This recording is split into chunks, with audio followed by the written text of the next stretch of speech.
Hello, good evening. My name is Richard. This is Matchday Live, Champions League Matchday Live. Arsenal women versus Juventus from the Emirates. It's a big, big night. Arsenal can seal a place in the knockout stage of a victory tonight. Can we get the 3 points? Come and join us and let's see how it goes.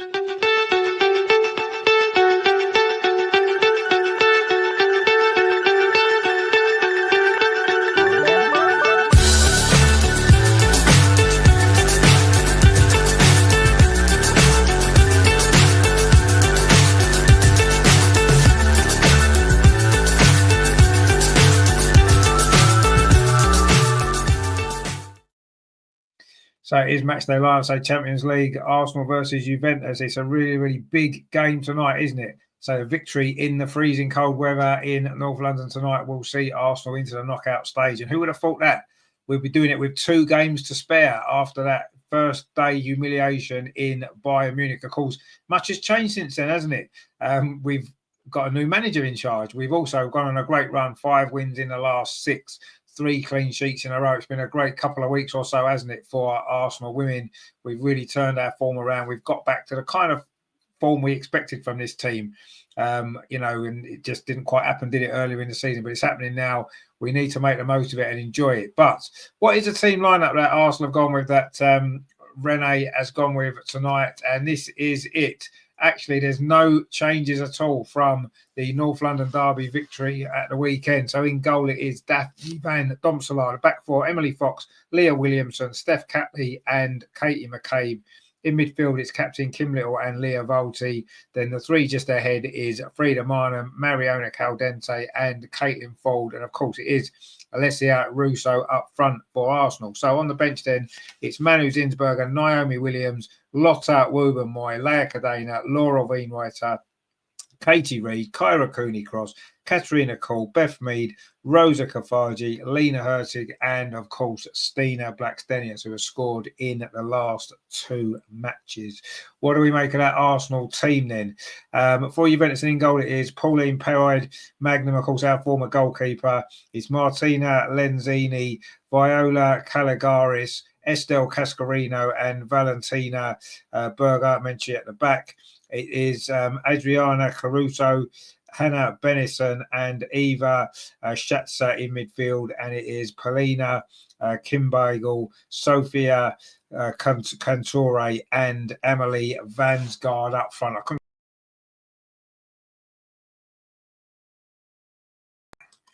I couldn't get a graphic for the Juventus team, unfortunately, but there you go. So that is the 2 lineups. And what do you make of that Arsenal team then? It's obviously no changes. She's gone all Mikel Arteta and I was picking the same team every week. Greg's with us. He says, evening, Richard, all in the chat. Probably the strongest team we've got.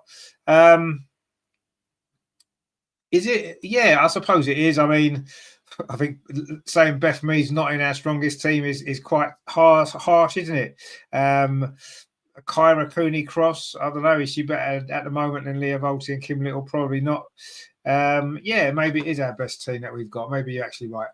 Bongo Gooners with us. How you doing, my friend? Ange as well. Good to see you, Ange. Hope you all are doing well. Don't forget to hit the like button nice and early, guys. We're going to be back tomorrow night as well with the Arsenal Women's Show as well. Of course, Andreas is Andreas has come over from Germany to London. So he'll be in his hotel room and he'll be joining us as well. It's going to be a good show tomorrow. Royston says, we win 6-0 tonight, but I'm not happy about the club moving the Bayern Munich game. We've lost out on 30,000 plus crowd. Yeah, I mean, we're going to talk about that more at length tomorrow night, obviously, on the show. The game has been moved to Meadow Park, for those that aren't aware. Which, we made our feelings quite clear about moving it from the Emirates a couple of weeks ago when it was announced. But yeah, we will talk about that a bit more tomorrow, of course. But yeah, obviously losing out on a bigger crowd. But then if they moved the men's game from the Emirates, they lost out on a crowd as well. It's to be fair, the more I thought about it, and I know it's not the right decision, and I'm still quite angry about it. The club were in quite a difficult situation, actually, wasn't they? As it's turned out, it would have been handy, of course, had the Arsenal men's team been drawn away from home in the Carabao Cup, but it wasn't to be, was it? And the club were put in a bit of an awkward situation. Yes, they should have handled it better, but anyway, there you go. It's what it is, and we're going to have to deal with it. But yeah, we'll talk about that a bit more tomorrow on the show.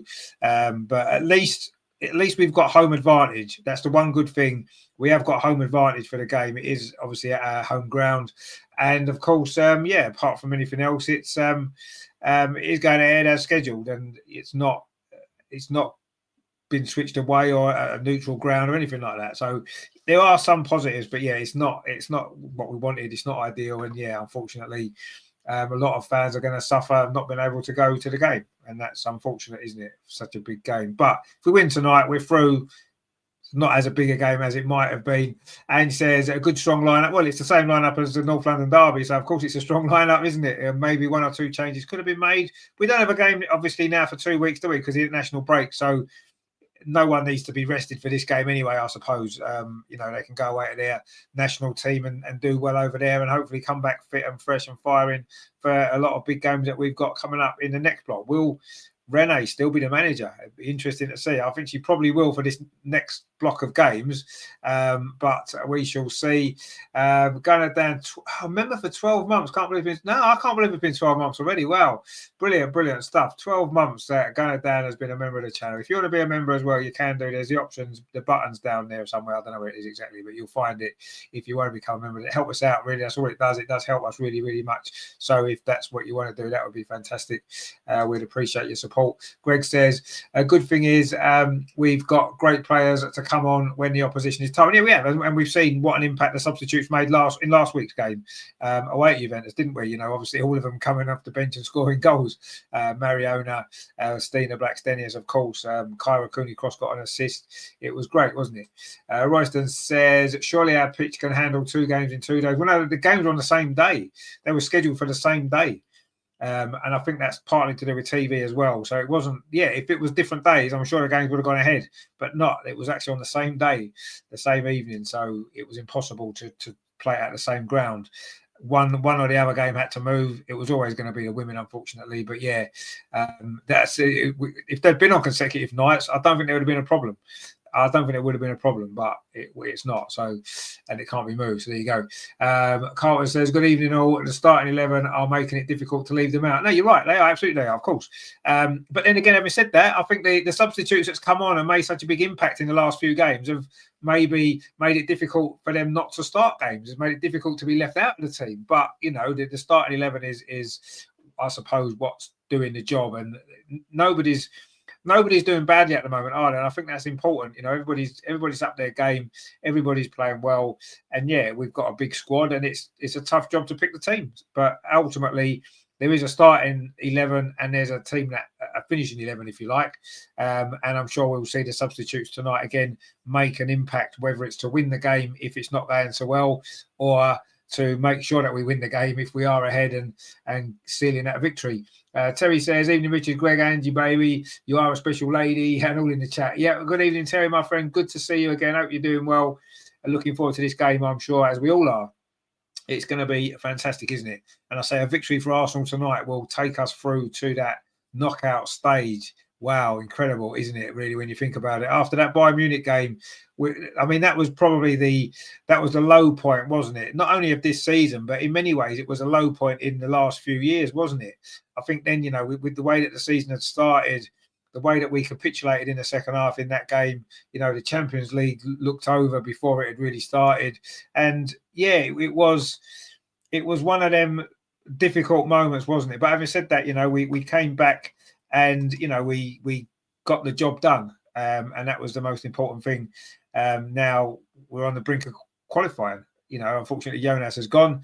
And of course, that wasn't ideal. We know that. But it is what it is. Now I'm trying to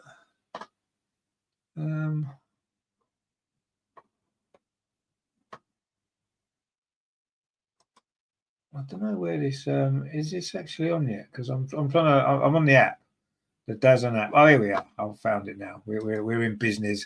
Arsenal, of course, are in red and white, as you would expect. And of course, Juventus will be in their traditional black and white, the famous colours, of course, of a very, very famous Italian club. The women's team are a fairly new women's team, but they've had a lot of success in Italy, of course, over the last few years. And of course, this is the second time we've drawn against them in the group stage, isn't it? Because we did 2 years ago as well, where we actually beat them 1-0. That game was at Meadow Park, I believe, from what I remember. And that wasn't it. Was at the Emirates, wasn't it? Because Vivian Miedemar scored the only goal, and we beat them 1-0. Of course, we beat them 4-0 last week, and that was great, wasn't it? El Loco says, good to see you. It looks like this is Rene's preferred first 11. Everyone else, including Beth Mead, in the second team. Well, I don't look at it like a first team and a second team. I look on it as a starting team and a finishing team. And I think that it's important sometimes to understand that you need players off the bench that can make an impact.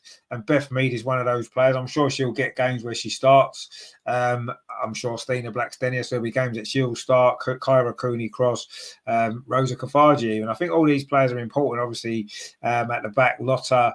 Actually, Juventus are actually all in black. They're not in their black and white stripes. They're all in a black kit, which actually looks really, really cool. I do like a black kit, I've got to be honest. We had a nice black kit, didn't we? Away kit a couple of years ago. Terry says, Richard, are you doing the Friday Women's Show tomorrow? I will have to vent my truths about last night. No, we're doing the show tomorrow, my friend. Yes, we are doing the show as normal tomorrow. Andreas is in London, but he's going to do it from his hotel room. So that's going to be exciting, isn't it? So we look forward to that. So yes, that will be going ahead tomorrow. Little Cubbies with us. How you doing? Good to see you. Good evening. Gratz with us where he says, hi there. I just finished watching the Swedish curling team. And in the chat, I found a fellow viewer of your channel. Or actually, it was Aggie who found me. Oh, Aggie's always a good one, isn't she? She's a proper one. No problem at all there. Matty's with us as well. Big up to the community indeed. And Aggie's with us as well. Look, Hamperby played well, but Man City won. Yeah, I saw the end of that game. It was 2-1. Well, did it finish 2-1? It was 2-1 to Man City when I was watching it. I don't know if it finished that way. Anyway, we're just about to get off and underway here at the Emirates Stadium. At a very, very cold evening, of course.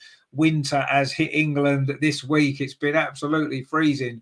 And it's very, very cold tonight. So cold that the Lions women are allowed to wear gloves. And normally they're not. That's how cold it is. And it's London. London's normally fairly warm. But anyway, it's not tonight. Bongo Guna says, yeah, I don't see it as a first team anymore. Clive from the Arsenal Visions podcast has some good views on this. Very similar to Rich, I think. Yeah, I've not heard it. I'll listen out to that.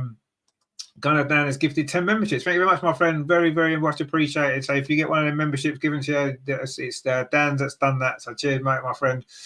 Grat says, yeah, Man City win by 2-1. Aggie says, snow in Sweden. So, well, there's always snow in Sweden, isn't there? That's not a surprise, is it?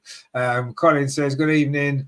Can I have Leslie and Caitlin down for one apiece? Absolutely. And why not? Indeed. Anyway, we have kicked off. Arsenal attacking the goal to our right-hand side, which is, of course, the clock end, which is empty. There's no one in that stand. Most of the fans are going over to that far side, the west stand. It's patchy. It's not a massive crowd. I knew it wouldn't be. I mean, a few reasons for that. Obviously, it's a Wednesday night. It's freezing cold and stuff like that. And, you know, the Champions League games in the group in particular are never going to get the big crowds, are they? Anyway, it's a throw to Arsenal over on the far side. Katie McCabe takes it, finds Leslie Russo over on that far side, touches it back. And Arsenal now looking dangerous. Kim Little played back out to that far side again to Mariona Caldente. Now it's with Katie McCabe, sorry. Mariona again gets it back to Kim Little. Arsenal starting positively in this game. And that's a lovely ball there from Leah Williamson looking for Frida Mana, but it was just taken off her toe there by one of the Juventus defenders, and now they're trying to come forward themselves. They'll have a lot to prove tonight, won't they, Juventus? I mean, losing 4-0 in your home stadium last week, they're not going to want to be humiliated again here, are they, tonight? So it's going to be a difficult game for Arsenal, I think. Matty's one of the people that gets one of their memberships. Great stuff, good stuff. I think you deserve it, Matty, my friend. You've been with us quite a long time. Steve as well gets one. That's brilliant stuff. Bongo Gomez says, come on, Arsenal. Stina to get a hat. Well, if she comes on, she might get a hat if she comes on, but at the minute she won't because she's on the bench. Anyway, Frida Mana, who's in great goal scoring form on this near side now, battling away with two defenders, does get the cross inside the penalty area. Really good play from Frida Mana. Leslie Russo touches it back to Emily Fox. She was good in the press conference yesterday, wasn't she, Emily Fox? Really good to hear her. Obviously, clearly enjoying life in London. Anyway, Kim Little now bursting forward. Just overrun it a little bit and Juventus clear it away. This has been a positive start from Arsenal. And as indeed we did last week, yeah, okay, Juventus had a really early chance, but then Arsenal settled down, had a great spell, didn't we? Anyway, Emily Fox now in possession on halfway on this near side. Arsenal's right, plays it back to Leah Williamson, and then Daphne Van Domslaar comes in and gets the ball. Teams like to do that now, don't they? The goalkeeper steps in as an extra player, and it's a good tactic, really, isn't it? Because you get an overload. Anyway, Arsenal in possession now. Leslie Russo's ball a little bit loose for Leah Volti. She had to struggle to get there, but she did manage to find Steph Catley, and Arsenal now building again on this near side. Emily Fox, lovely turn there from Caitlin Ford. She's got a little bit of space on this near side. It wasn't a great ball though, was it? She did really well, but she couldn't quite get the final pass right. She could maybe took it on a bit more and then maybe try to bend across round to Leslie Russo, who's making a run towards the box. Grat says, now it is not always snow in Sweden, but they have started to recruit polar bears to drive our buses and sitting in the ticket store. So yeah, I mean, I think we've had a few polar bears in England this week, and penguins and all sorts going on. It's that kind of, we've had that kind of weather this week. It's not the usual weather that we have this early, really. But it's been really mild here for the last 6 weeks or so. Autumn was really mild, so I suppose we were due some cold weather, I suppose, wasn't we? But it's meant to sort of get a bit better in the early part of next week, which we look forward to. I'm not keen on cold weather. As much as I like Sweden and Swedish things, I wouldn't want to live in Sweden. I think it's too cold for me. But anyway, it's a lovely place. Down's laughing now. Aggie says igloos everywhere. Exactly. Yeah. I mean, igloos are part of the culture in Sweden, aren't they? Bongo Goonie says yes. Always good to have someone from East Africa. We've got Leah says, watched it from Uganda. Oh, brilliant. Good to see you. I hope you're doing well over there. I bet it's not snowing in Uganda, is it? I'm pretty sure it's not. Gregory says +8 in Nova Scotia. Is it? Well, okay, we could do it. I wouldn't mind some +8 actually. We're sort of on 0 this week, pretty much. I think it may have gone up to +2 at one point. Anyway, Lee says, hi, it's great to see we are sticking with an unchanged team coming to guns. Yeah, it's a strong team, and why not? They're doing well. Anyway, on this near side, Caitlin Ford plays the ball to Emily Fox. Emily Fox needs to get the cross in. Good defending, actually. She managed to get the ball into the box, but it was under pressure and she couldn't really get a good connection. But Arsenal pressing high up the pitch. Juventus haven't managed to get out yet. We've played 5 minutes. It's been all Arsenal so far, but now Juventus can come forward. Good defensive header there by Leah Williamson. She's definitely found her form. Of course, the Lionesses play America, don't they, next week? That is going to be a big game. We'll have that on the channel as well. Of course we will. We love to cover the Lionesses. That's a massive game, isn't it? Emma Hayes coming back to Wembley. Wow. Greg says, I've got some +4s for golf. Well, yeah, you'll probably need some as well. Anyway, Arsenal coming forward over on that far side. A bit 1930s reference there, +4s. They still a thing, are they, these days? I'm not sure. I've seen them. I'm wearing them.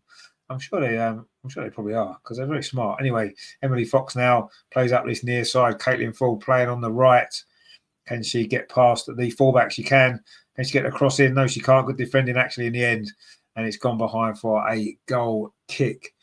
Ed says, greetings from Chile. Wow, good to see you, my friend, from Chile. I bet it's not snowing in Chile either, is it? Chile, black and white. Yeah, well, I mean, it's probably is Chile in Chile, isn't it? Well, probably not. It's Chile here. I know that much. Anyway, it's still 0-0. But Arsenal started this game really well. And their manager is there. He's just got a suit jacket on and a jumper. He must be absolutely freezing, especially as he comes from Italy. And it's normally, obviously, Italy's a nice hot place, isn't it? I've been there. It's beautiful. Anyway, the ball now played up this near side. Juventus coming forward. A rare attack for them. Oh, really good play there, actually. Lovely play, but the ball there wasn't great. That was Vansgaard. Caused us a few problems in the early part of the game last week. And she did really well there, the Swede. But in the end, another Swede. There's lots of Swedes, isn't there? Swedes are everywhere. Ag says, this kind of year, time for glog. Is that some sort of, I'm assuming that's some sort of drink, is it? LG says, Bayern drew against Valerenga. We have a huge chance to win the group now. Well, we do, yeah. We need to win our last 3 games. And if we do, then, wow. That's a shock, actually, if they only drew with Valerenga, because we play Valerenga next game, don't we? And we all thought, yeah, playing Valerenga away will be easy. Well, it won't be easy. I know we beat them quite comfortably at home in the end, but I thought they were a half-decent team. But it's still a shock that they managed to get a draw with... I didn't know that game had finished in a draw, actually. I was watching bits of a few games earlier, I wasn't watching all of any game. I was just watching bits and pieces, just getting ready for this one. Anyway, Arsenal coming forward again. That's a good ball into Leslie Russo. Couldn't get a good control there. It bounced off for Cheston. The ball's now back with the Juventus goalkeeper, Penrod Menguin, of course, former Arsenal goalkeeper. Anthony says, "Why can't I get the game up?" It's on. Well, it's not on the YouTube. It's on the app. You need to sign into the app to get the game. I did that last time, so it's kept me signing in details, so I was able to get straight in. But yeah, it's on the app anyway.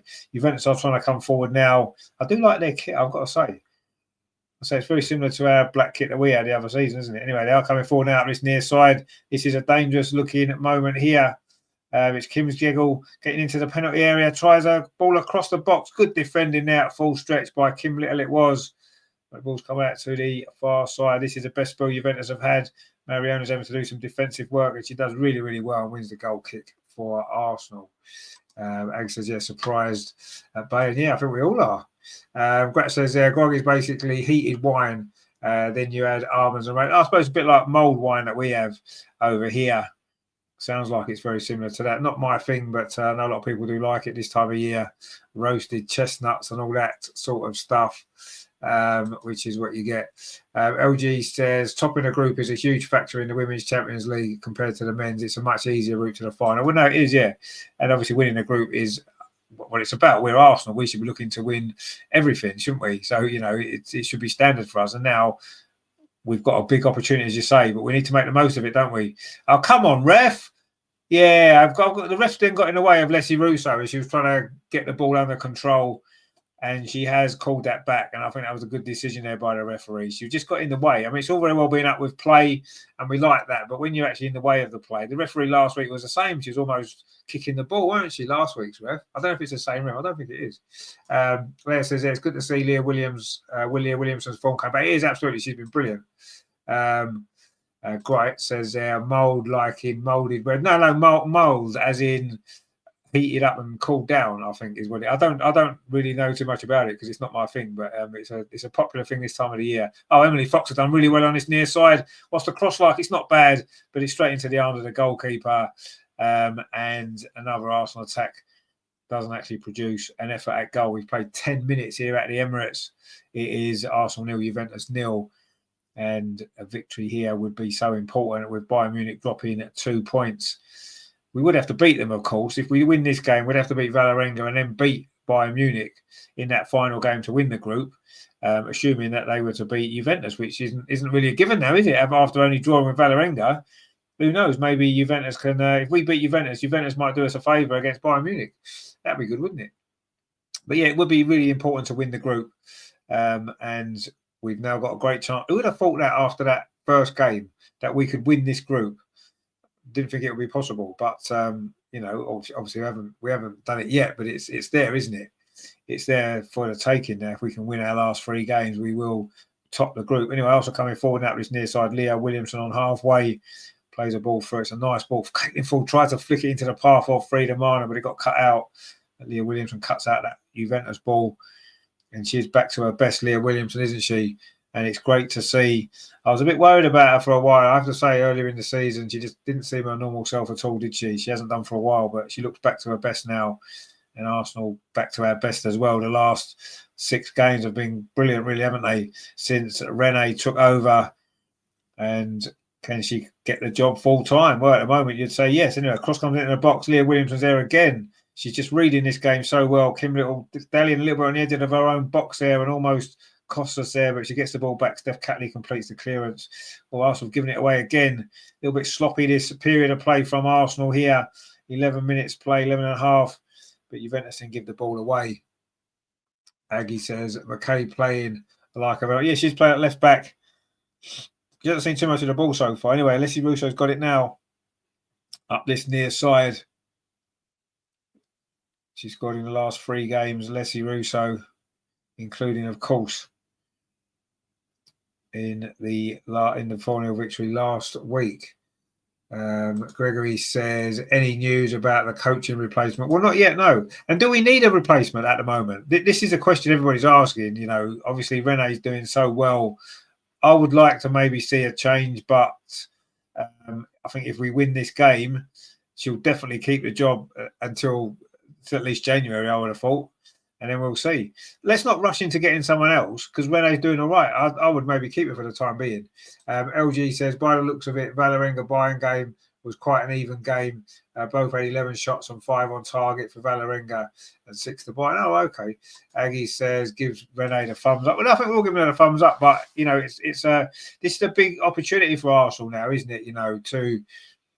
I think we should try and get the best possible manager we can possibly get. And I'm not saying Rene isn't a great manager because she's done a fantastic job, but is she really the top level manager? When you look at who we're competing against now in the Champions League, in the WSL, Chelsea went out and got Sonia Bonpasta, and what a job she's doing. And that's the kind of name that we need to be looking at, really. I think, we're the biggest club in women's football, in England by a country mile, and we're one of the biggest names in Europe as well. And I think we need to go out and get ourselves a big name manager. Really, that would be my ideal option. And as good as Rene's doing, she's not that big name, is she? That's going to frighten other clubs. Obviously when Sonia went to Chelsea, you're like, okay, Christ, everyone's in trouble. And we want that kind of name that people think that about us. Let's get a manager in that everybody thinks is going to be the one to take us to that next level. Not that Rene can't, but I don't know. I'm not quite convinced that will be the right choice. El Loco says, only coach who did replace Rene now is Pep.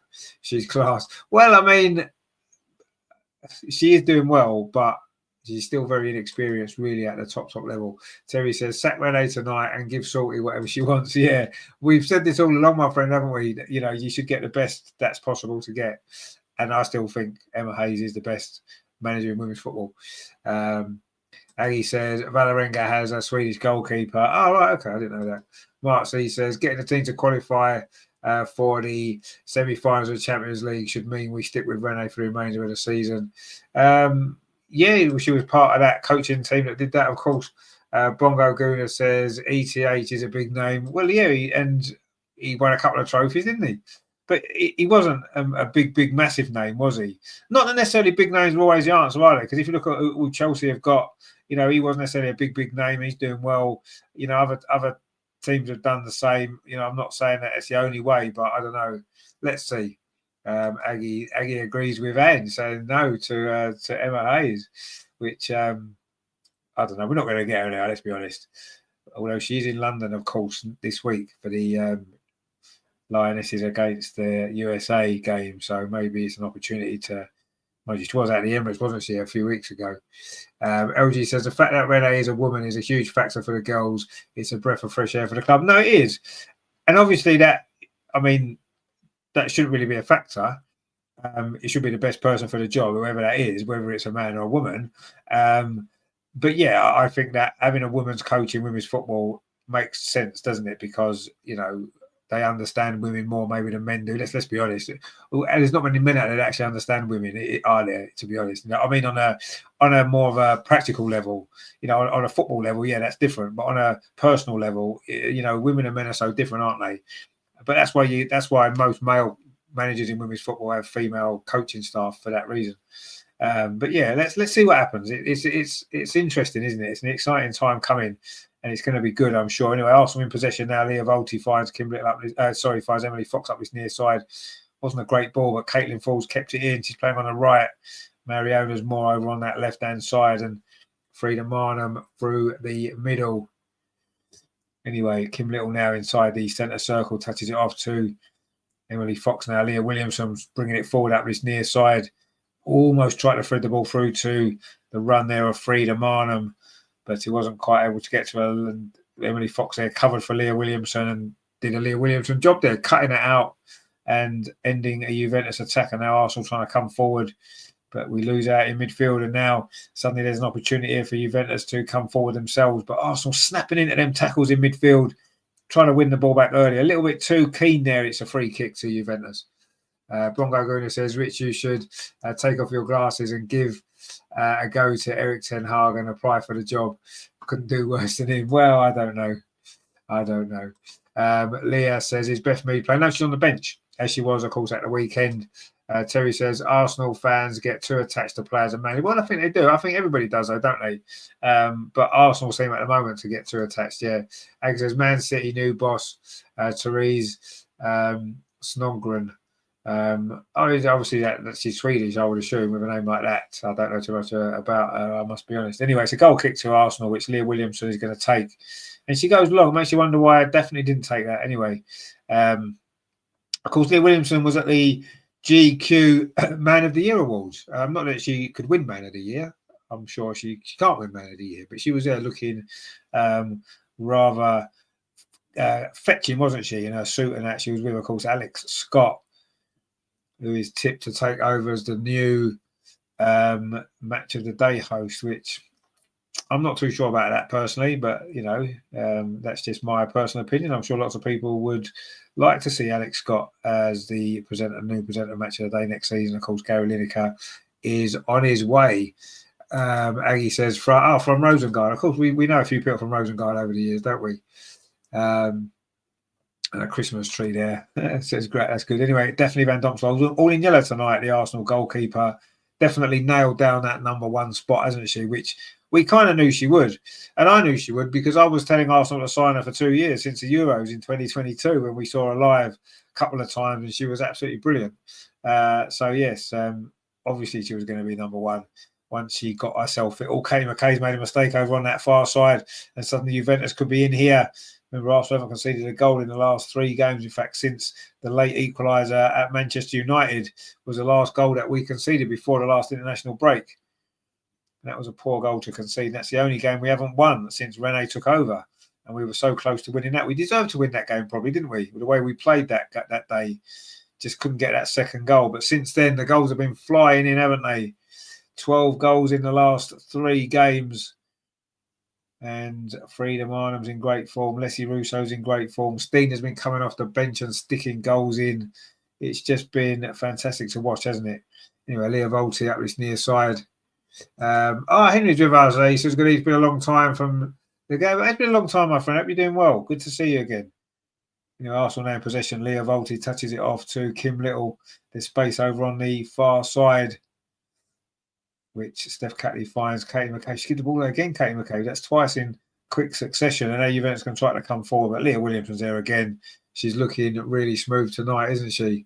Absolutely. Bongo Guna says, hit the like button for a goal. Indeed, yeah. Terry says, I want trophies, not love. I've got 2 dogs that love me and a wife that puts up with me. Exactly, yeah. And, that's what it's about, isn't it? I want to see trophies as well, of course. That's what we all want to see. As Arsenal fans, we should be demanding that, shouldn't we, really? Definitely Van Domselaar plays it up this near side. Emily Fox, a little bit of time there to get the ball under control, pops it into midfield to Leah Volti wearing gloves. Frida Marner's wearing gloves as she always does. It is a very, very cold night. I would definitely be wearing gloves and tights and snood as well if I could get away with it. Anyway, Leslie Russo now on this near side. Tries to get the ball back into the path of Mariona. It was good defending there from Estelle Cascarino, the French defender. James says, what channel on TV is it on? It's not on TV. It's on the DAZN app. Greg says, you can always rely on dog's love if only women were the same. Well, some women are, aren't they? Some women are, I suppose. Henry says, is everything good so far? Good stuff, my friend. Good stuff indeed. Anyways, good stuff here as well from Arsenal. Bongo Guna says you need to put some effort in. Well, no, of course you do. It's a two-way street, isn't it? Absolutely. But yeah, I mean, it's the way it is, isn't it?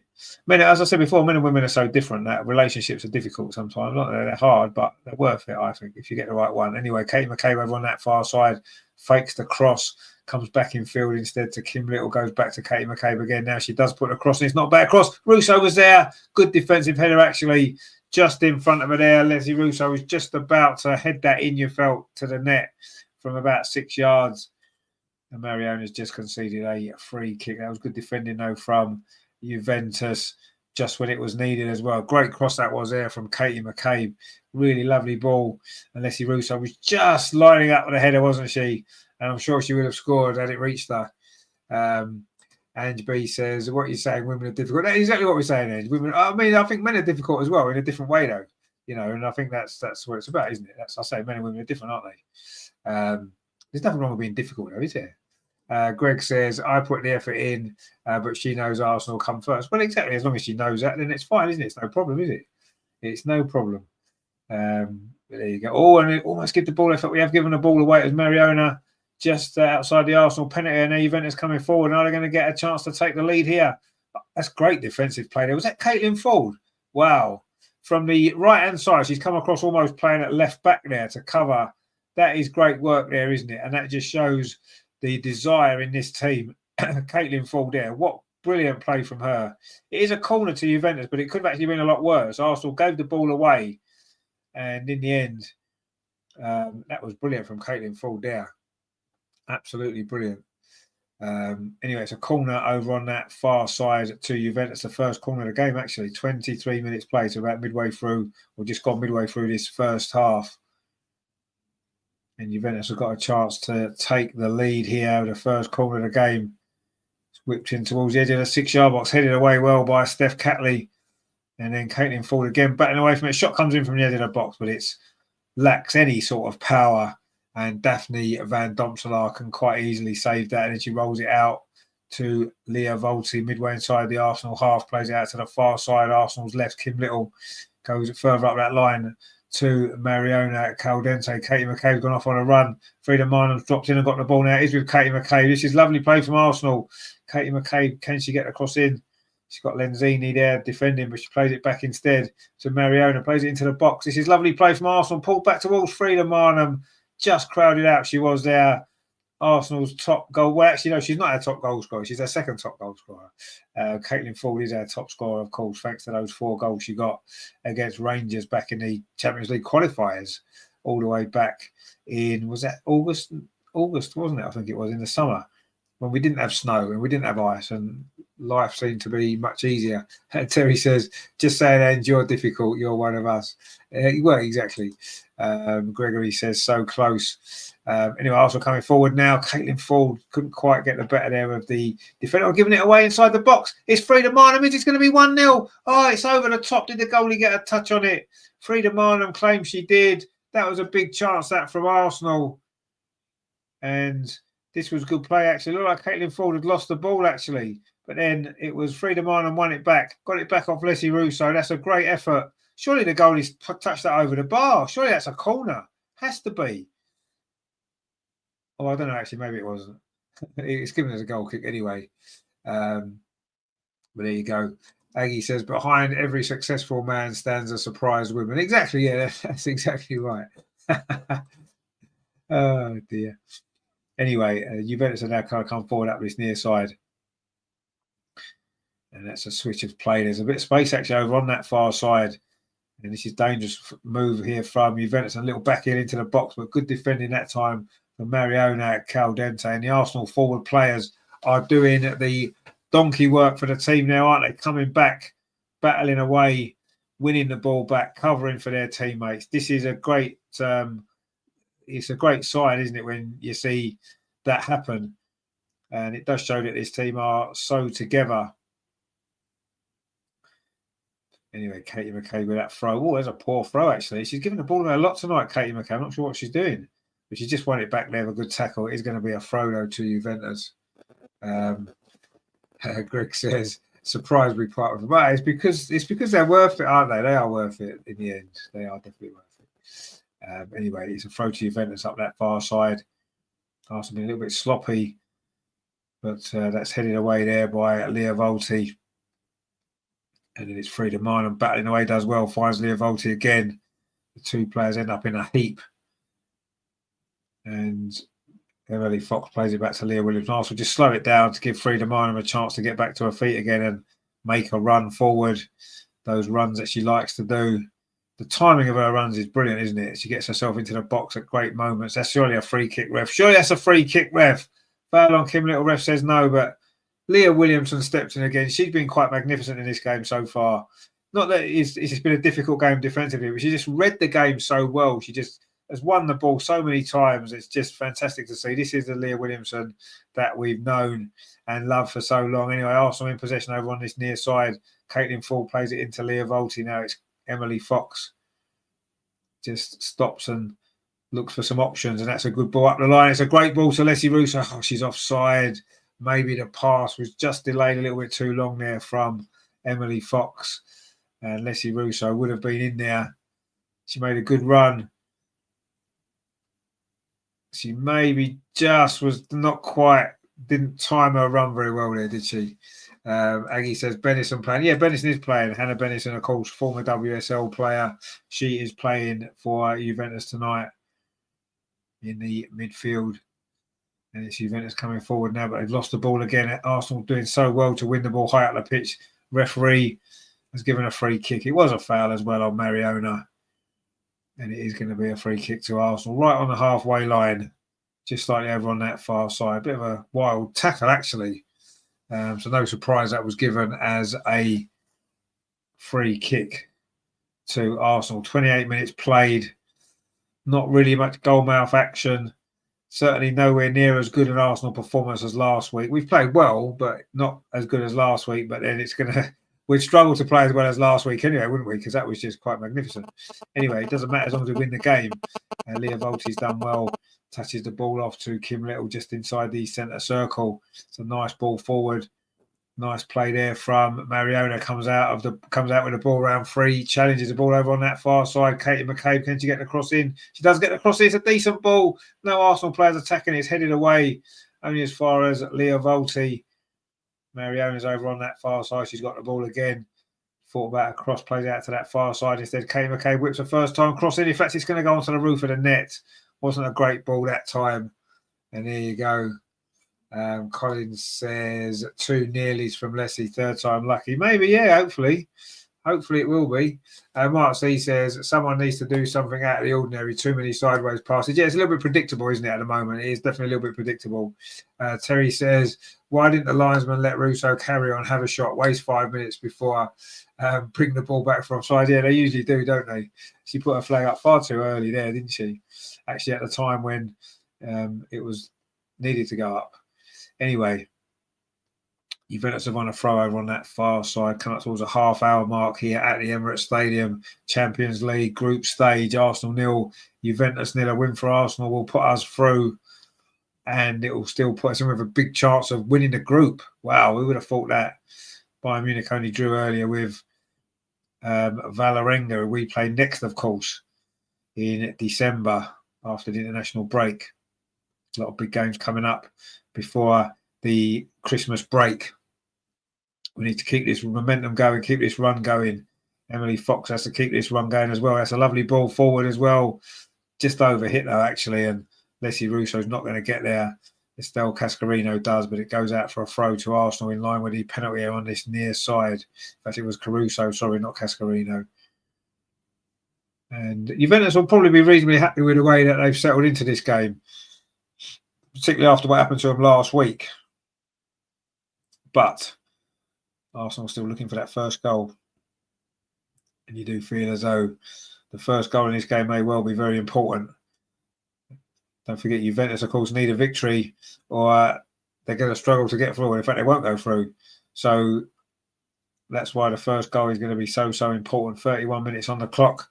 It is still 0-0. Arsenal trying to work some magic over on that far side. A few one-touch passes. Mariona plays out the line to Frida Marnham. Now it's with Katie McCabe. Dinks it into space here inside the penalty area. Leslie Russo over on that far side. Turns infield. Can she get a cross in? Touches it back instead to Mariona. Caldente goes past one change. Plays out to the far side. Katie McCabe dinks a cross in. It's not a bad ball. Caitlin falls in there, but cleared away by the Juventus defence. That was a much better ball there from Katie McCabe. And Caitlin Ford was trying to get on the end of it. She's in great form at the minute, isn't she? Caitlin Ford, our top scorer with 7 goals. Oh, is it 8 goals? No, 8 goals she's got this season. Of course, 4 of them did come in that very first game. But there you go. Leah says there, when Russo starts to make those runs, just know Arsenal goal is coming. Yeah, I'm sure it is. Emily Fox now on this near side. Aggie says, I hope England wins against USA. They need to be put in their place. Absolutely, they do need to be put in their place. You're right. Anyway, surely that's a penalty, ref. A foul there. Surely it's a push in the back on Caitlin Ford as she burst into the box there. Looked like a foul. The referee said no. And now Juventus can come forward themselves up this near. Actually, it's a good ball. And suddenly Juventus are in here. That should have been an Arsenal penalty. Instead, it's going to be a chance for Juventus, but that's a comfortable save for Daphne Van Domselaar. I would like to look at that again because it did look like that was a foul there inside the box. It was a lovely ball from Mariona. Oh, was it? I mean, it would have been soft, to be fair. It would have been soft. It would have been very soft. But there's contact. There is contact. Was it enough to be a penalty? I don't know. It was, I don't know. It was a bit soft. It would have been soft. There was some contact there, but probably not enough for a penalty, if we're totally honest. And it wasn't given anyway, so it wasn't a penalty, was it? Juventus trying to come forward. Leah Williamson's there again on the cover, touches it back to Daphne Van Domselaar. Terry says Fordy's gone from 4-goal Fordy to fall over Fordy. Well, yeah, she has a little bit. But yeah, she did go down a little bit too easily there. I mean, there was some contact, but yeah, I don't think that was enough. Greg says definitely a penalty. She came in on her back. Well, no, she did, but the contact wasn't. For me, that wasn't enough contact to be a penalty. And I always look at penalty decisions and think, how would I feel if it was given against us? And it would have been the softest penalty ever, wouldn't it? If it had been given against us, that's how we would have felt. So, yeah, I think it probably was a right decision not to give it, actually, just because of how soft it would have been. But I suppose if you're looking at letter of the law, you could say it was because she did kind of nudge her in the back. So, yeah, possibly. Anyway, cross comes in from Juventus looking to get this opening goal. They've really threatened in this first half. Joe says too much backwards and sideways passing. Indeed, there has been a header there from Juventus. Get the ball into the box there. Couldn't quite get enough on it there. That was Cantoro there. Sofia Cantoro is a good cross actually from quite deep. Whipped in. Did she get a touch on that, Cantoro? I'm not sure she did, but that was a really good cross actually from Lenzini. And Arsenal got away with that one there actually. That was a big chance. Stephen says, evening, better late than never. Absolutely good to see you, my friend. Hope you're doing well. Grat says there, have you prepared for the Swedish invasion next week? Don Jargon to play England, has to go to England instead of Scotland. The team they are facing has a small arena. Oh, okay. Anyway, who are they playing? Just let us know. Gregory says, hopefully, once we score the first, the floodgates will open. Well, hopefully it will. Yeah, it's a yellow card to Cascarino there. She doesn't seem very happy about that, does she? The French defender. And I mean, it was a foul. I mean, she had about 3 or 4 goes at Caitlin Ford there. She did win the ball in the end, but obviously you're not going to get away with 3 or 4 pullbacks there, are you? And it's a yellow card for Cascarino and a free kick to Arsenal. In fact, it's a corner to Arsenal, sorry, on this near side. 35 minutes played, so we're coming towards the last 10 minutes of this first half. Can Arsenal get the breakthrough? As Gregory said, will that actually open the floodgates? Potentially it might do, mightn't it? It's going to be this corner here from Katie McCabe, which in towards the near post. Oh, it goes all the way across the goalkeeper, doesn't really get much on it. And Juventus managed to scramble it away. Oh, and nearly a mistake at the back from Emily Fox, but she makes up for it. No, she doesn't. She gives the ball away. And there's going to be a counter-attacking opportunity on there. But that's brilliant defending there from Leah Volti.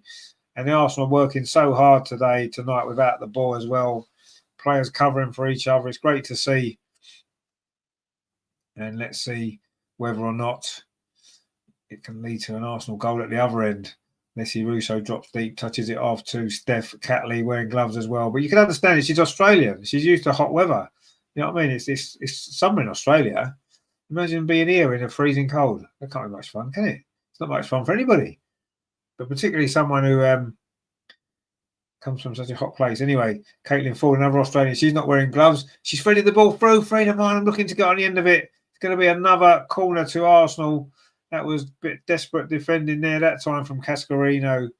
And Arsenal have another corner. Joe says, Jonas, it's playing style. Indeed, it is. Terry says, I think we need Salty as manager. This is rubbish. Nothing from Rene. Aggie says, oh, is it Celtic that they're playing? Oh, right, yeah, it might well be, actually. Anyway, Arsenal taking the corner short. The ball comes in from Katie McCabe. Not a great cross. some of her crosses have been a bit weird tonight, actually. She made a couple of decent crosses, but she's made 4 or 5 really poor balls, and that was a poor one as well.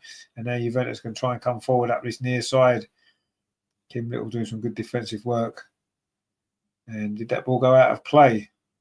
Referee says no, and Arsenal come away with it. Greg says the stats say 2 shots on target for Juve and none for us. But we've got to start shooting. Yeah, we haven't really. I don't think we've had any opportunities at all, have we? And the 2 shots Juventus have had haven't really threatened, have they? Grat says Dar goes into face the new Saints. Oh, the new Saints. Who are the new Saints? Never heard of them. Aggie says, who is salty? Salty's Emma Hayes. We call her salty because she's very salty against Arsenal. But yes, it is Emma Hayes, of course, the USA manager that we kind of want to be our manager because she's very good at what she does, even if we don't particularly like her. Anthony says, was hoping to go to this game, but school night for the little one. Shout out to my mini Russo Alessia. Indeed, a good shout out there, Anthony. No problem at all, my friend. Yes, I mean, it's not the Champions League night. It's not ideal. 8 o'clock kickoff and stuff. It's not great, is it really? But, you know, they've got to get the games played, I suppose. That's the problem, isn't it? Grat says my co-worker has a daughter who is stated in Melbourne right now. She had 25 degrees. Well, look at that. See, that's just making me jealous, man. 25. I'd love a bit of 25 degrees. Sunshine, 25 degrees. Be lovely, wouldn't it? Makes me really pine for the summer. I'm not a winter person at all, actually. I really don't like the winter. It depresses me. It's dark. It's cold. No, I don't like it. I like being outside in the fresh air, and being out in the fresh air is not much fun, is it, when it's freezing cold? I did go for a run yesterday in like minus degrees, which was quite good in the end, actually. My hands were freezing, but I was wearing my gloves. Of course, I was wearing my gloves. I'm not an idiot. Anyway, we've got the last 5 minutes of this first half. It's still 0-0. It hasn't been the greatest game, let's be totally honest. Anyway, Kim Little will have a chance. Why didn't she have a shot? Why don't anybody want to have a shot? That's a good point that was made just a minute ago. No one seems to want to shoot, do they? Anyway, Caitlin Ford on this near side.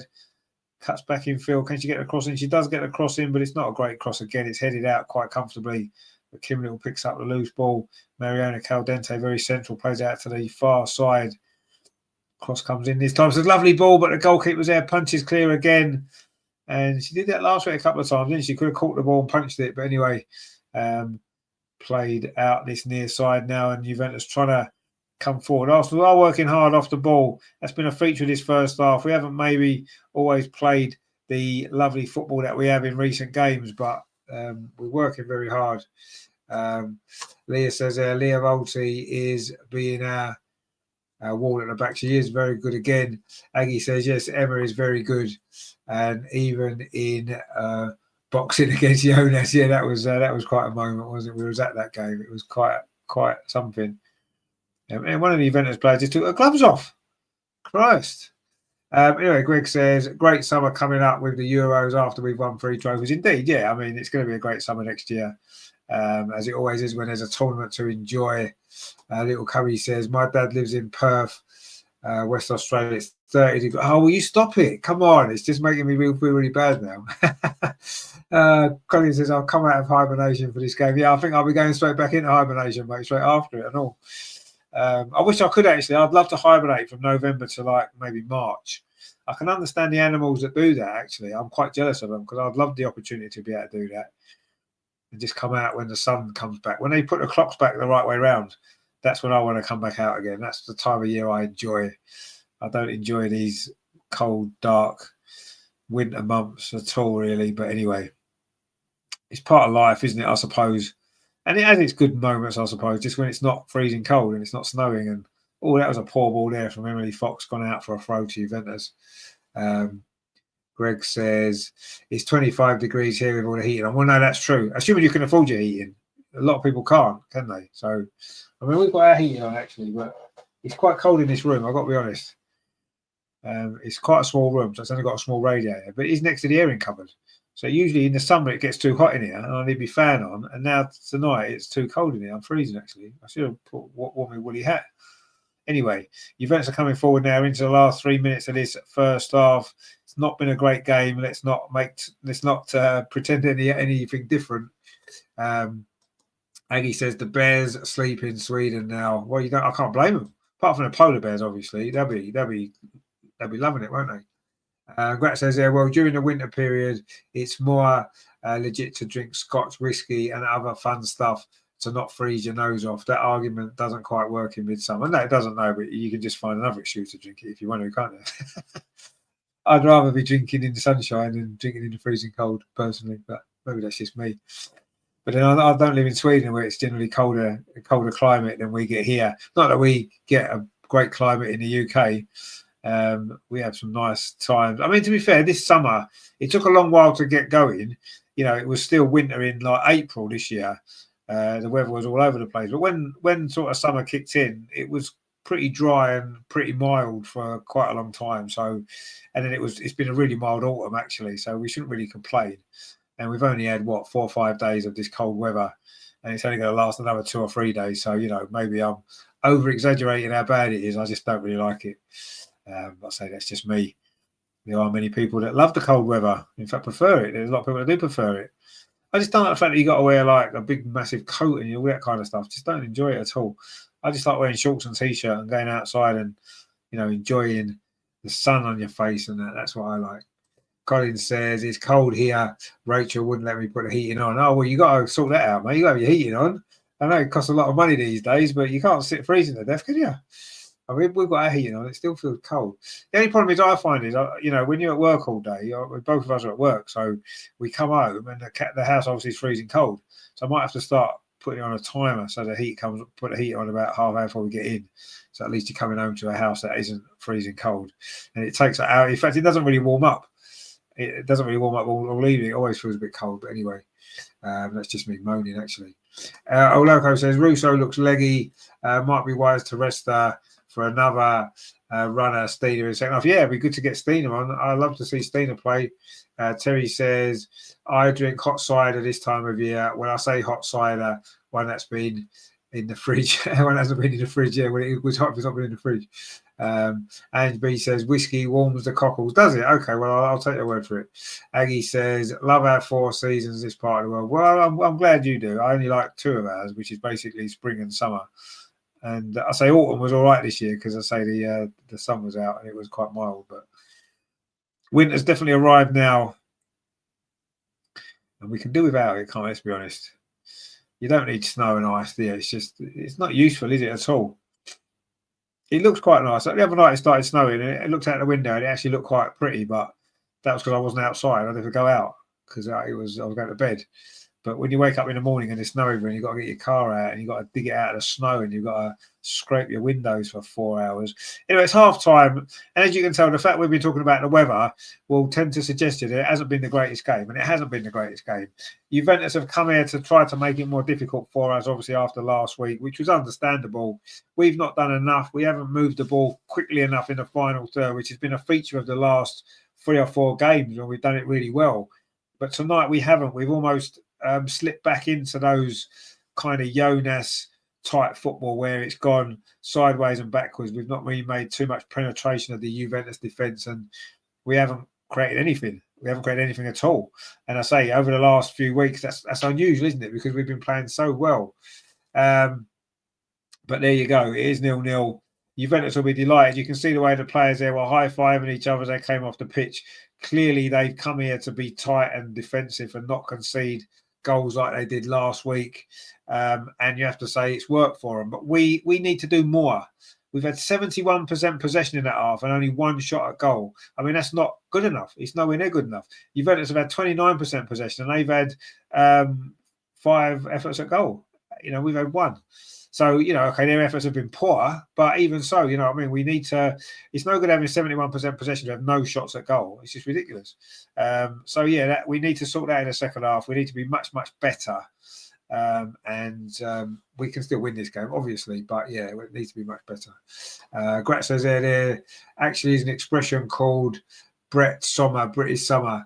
And if I remember correctly, that means when it's warm in September, October, whatever. Oh, okay. Well, it's not normally. I mean, to be honest with you, September is usually a good month here. Actually, September is one of the nicer months. It's the end of summer, but it's still fairly mild and the sun's out quite a bit usually. It's a nice month, September. October, November generally aren't very good. This year, October was really mild. Not sunny, but mild. Terry says, boo, what a load of rubbish. Arteta and Rene out. That's brilliant. Greg says, we'll see how good Rene is in the second half. Exactly, yeah, see what she can change. Not necessarily changing personnel, but just a change of emphasis in the way that we're playing, because that we're never going to score if we play like that in the second half. It's just going to finish 0-0, isn't it? Angie says, a hottie bottle. I'm assuming a hottie bottle is a hot water bottle, isn't it? Which I could do with right now. LG says, we never find solutions when teams close us down. We are forced to go backwards.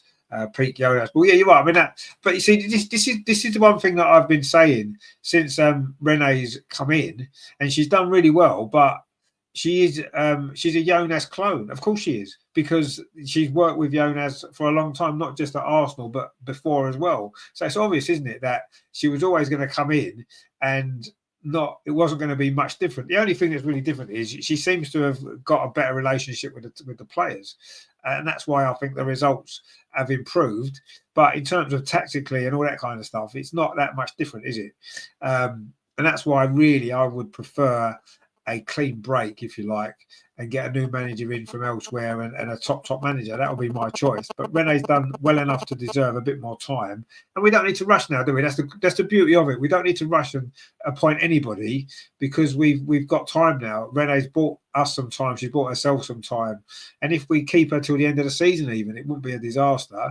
I'd like to maybe see a change made fairly soon, but we don't have to rush now, do we? And that's the important thing. We don't need to rush because Rene's doing okay. And, she's not going to be a disaster at all, is she? El Loco says, our attacks look tired. The efforts of last 5 games have caught up in the legs. Yeah, you're probably right. Rene will changes second half, time for Beth, Stina, Rosa. Yeah, you may be right there. And I think change is inevitable. But that's the problem, isn't it? You see, it's good to have a settled team. It's good to have good relationships within the players because they're playing together a lot, and that's a good thing. But players, it is going to lead to tiredness, and that's why you have a squad, and that's why you need to rotate your squad more than what Mikel Arteta does in the men's team. Absolutely, because he doesn't rotate it enough. And I think that's one of the important things, isn't it? That we need to use the squad a bit more. And otherwise it does lead to tired performances. And I'm sure you're right. I'm sure the second half we'll see we might ever see some changes at half time. Wouldn't surprise me at all. Just to freshen it up a bit. 170 Gareth says, Marnham out, Blackstone saying, you don't like Marnham, my friend, do you? You don't like Marnham. And I kind of like her. I don't necessarily think that. I would actually maybe take Russo off. As someone said before, she's looked a bit leggy. She's not really had much impact. Just take her off, put Stina on. I would make that as a good sub. Joe says, first half of Jonas. Good ball. Yeah, football. Yeah, no, you're right. Aggie says, calm. They score in a second. Well, let's hope so. I'm sure they will. Terry says, and you are awful, but I like you. And Gretz says, I'll hit the showers. Usually when I do, they tend to score. Can't see that happening in half time, but have to be finished before 10 o'clock.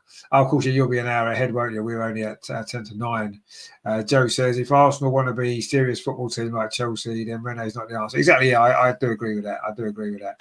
And sentiment can't play a part, can it? We like Rene, right? She's a very, very nice person. She talks really well. She's obviously a good coach. The girls obviously like her, and I think that's is important. I would keep her on in the coaching staff, 100%. I would. I'm just not sure that. Yeah, I agree. We should get top quality manager in now. It's a big opportunity to do that, isn't it? One somebody guy says Marnham is moving so slow. Well, she's never the quickest, is she? But she's effective. LG says September to March is hot here. May, June, July are our winter months. Well, yeah, of course, absolutely. I mean, I know obviously in different parts of the world the seasons are slightly different, aren't they? We're obviously just coming into winter here. But yeah, your weather will be fine, won't it? You'll be loving life. Greg says southern fried chicken and chips for half time. That sounds like a lot of fun, actually, doesn't it? Is that you cooking that yourself or are you ordering it in? Because that does sound quite nice. I would be sharing that around. I think maybe a good idea for half time. Well, that might warm us up a bit, actually. Herman says, hello, London versus Juventus. How you doing, Herman, my friend? Good to see you. All the way from Toronto, of course. Terry says, Rene is playing Kim for too much. Rest for the big important games. Yeah, maybe you're right. El Loco says, Arteta is the worst manager for rotating players. He would play the same 11 all season if possible. And I tell you, he'll play Saka. So, yeah, no, you're right. I mean, he does. And I think one of those reasons is because the way he wants to play Arteta is very rigid, and I don't think all of the players can adapt to that and are able to play that system, and that's why he only trusts so few players to play. That's why he wants to pick the same team every week. And when we get injuries, we struggle for that reason. And I think that the biggest problem with that is Arteta, isn't it? Because you need to be able to have 3 or 4 different ways you can play depending on the players who's available. Because you're never going to have your favourite players playing every week because they'll get tired and they'll get injured, and you can't do that. You have to rest and rotate. That's what it's a squad game now, isn't it? You know, it's not the 1980s anymore where you could get away with it. Aston Villa won the league with 14 players in 1981, but you're never going to do that now because football's different, isn't it? The demands on the players and stuff like that. So, yeah. It's something that Arteta needs to learn quickly because it's going to cost him, and obviously Rene and Jonas was the same, really. Although Jonas maybe made unnecessary changes too often, whereas Rene doesn't seem to want to make any changes at all. But here you go. Let's see what happens. Herman says the relationship between Miedemeier and Jonas was a disaster. Henceforth, she was treated like a non-entity. Well, I don't know if that was just the reason. I do think that maybe Viv was to blame a lot for that as well. I'm not just putting all the blame on Jonas for that. I think that Viv seems to be a very selfish player in the sense that she has to feel right to be able to play. And when you're a professional sports person, whether it's football or any other sport, especially a team game, it doesn't matter how you feel. You've got to still go out there and be able to give your best for your team.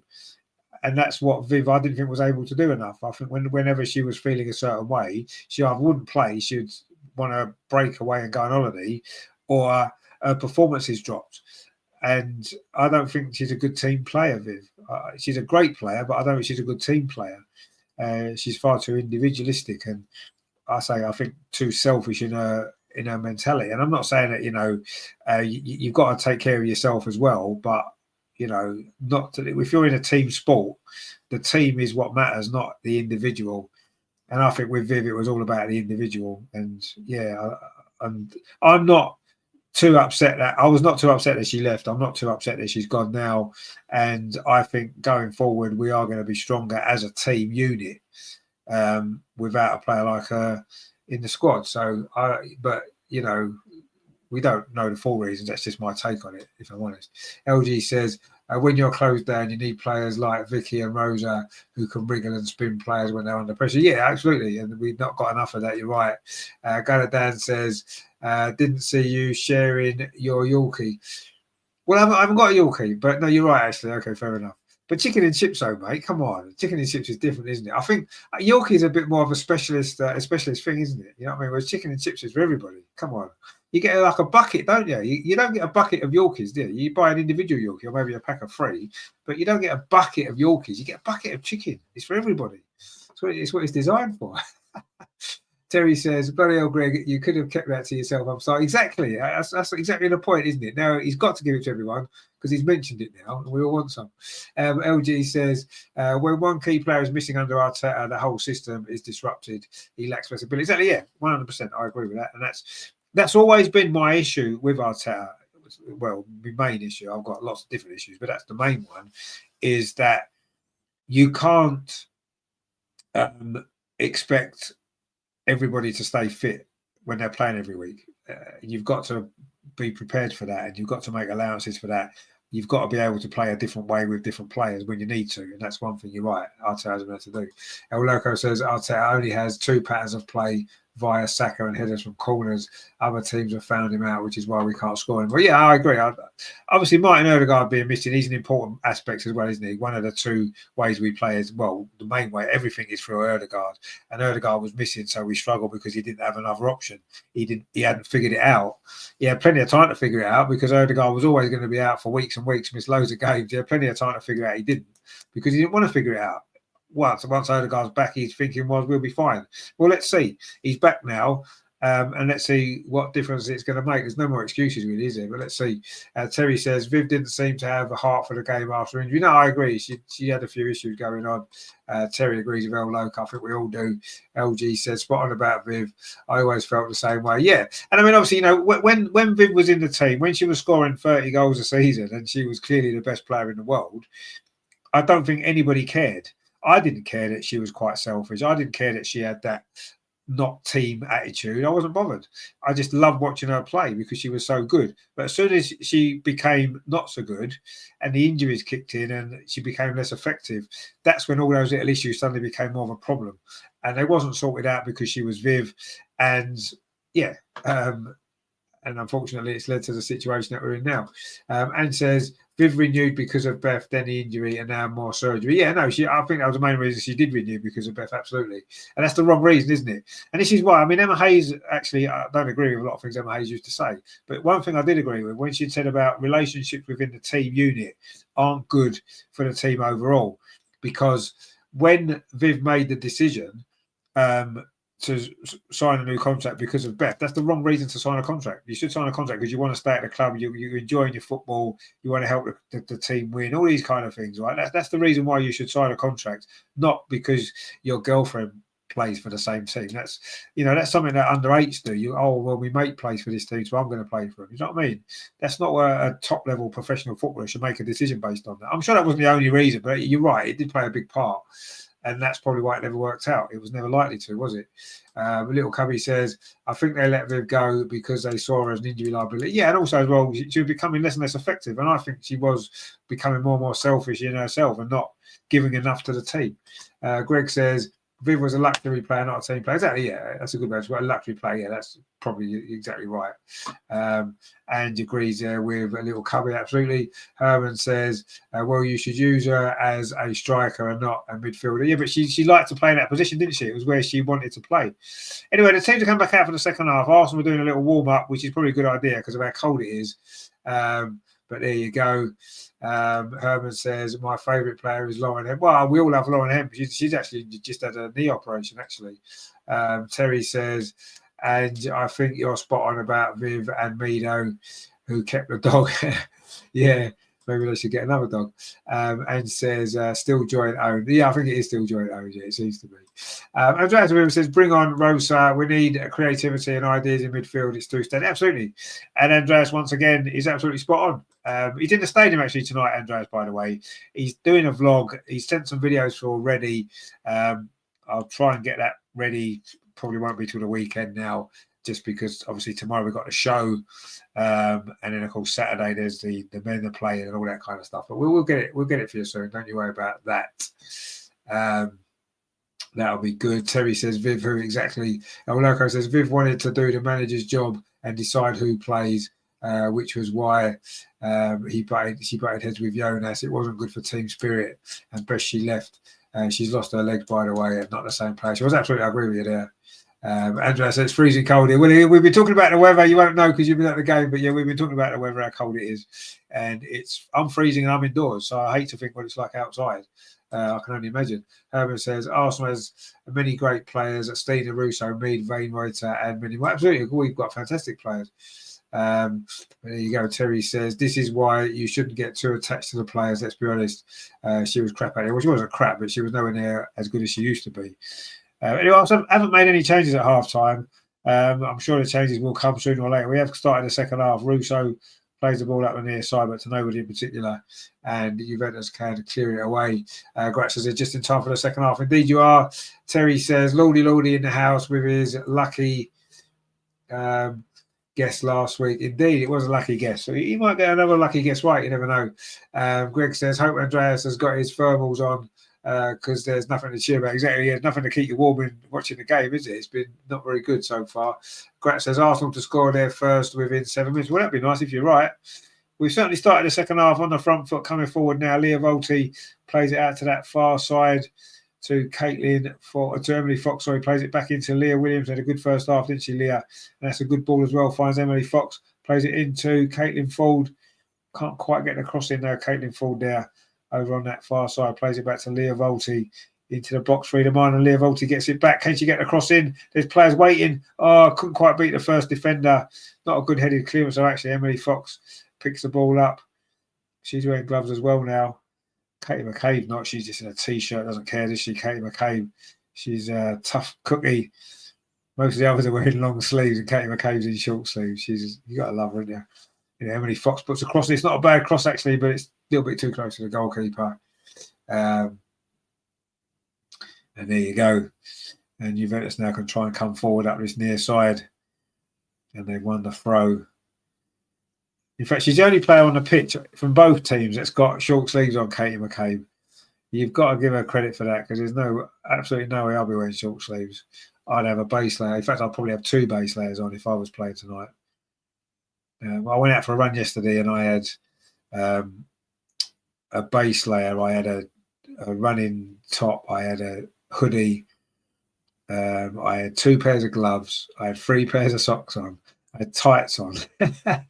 I was proper wrapped up. I enjoyed it though. But anyway, if I was playing football, I'd be like that as well. I'd have about 10 layers on. Anyway, it's a free kick to Juventus. Katie McCabe it was, who committed the foul. I mean, I don't know if it was so much of a foul.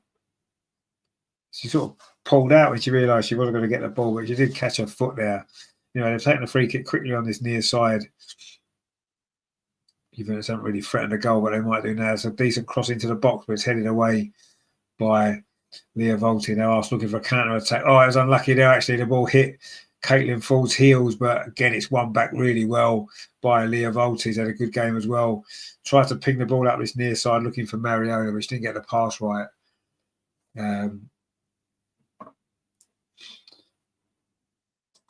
Terry says, high heels as well, I take it. No, not high heels. No, I couldn't run in high heels. Just wanted to keep warm, really. I had a snood on as well, actually. I forgot about that.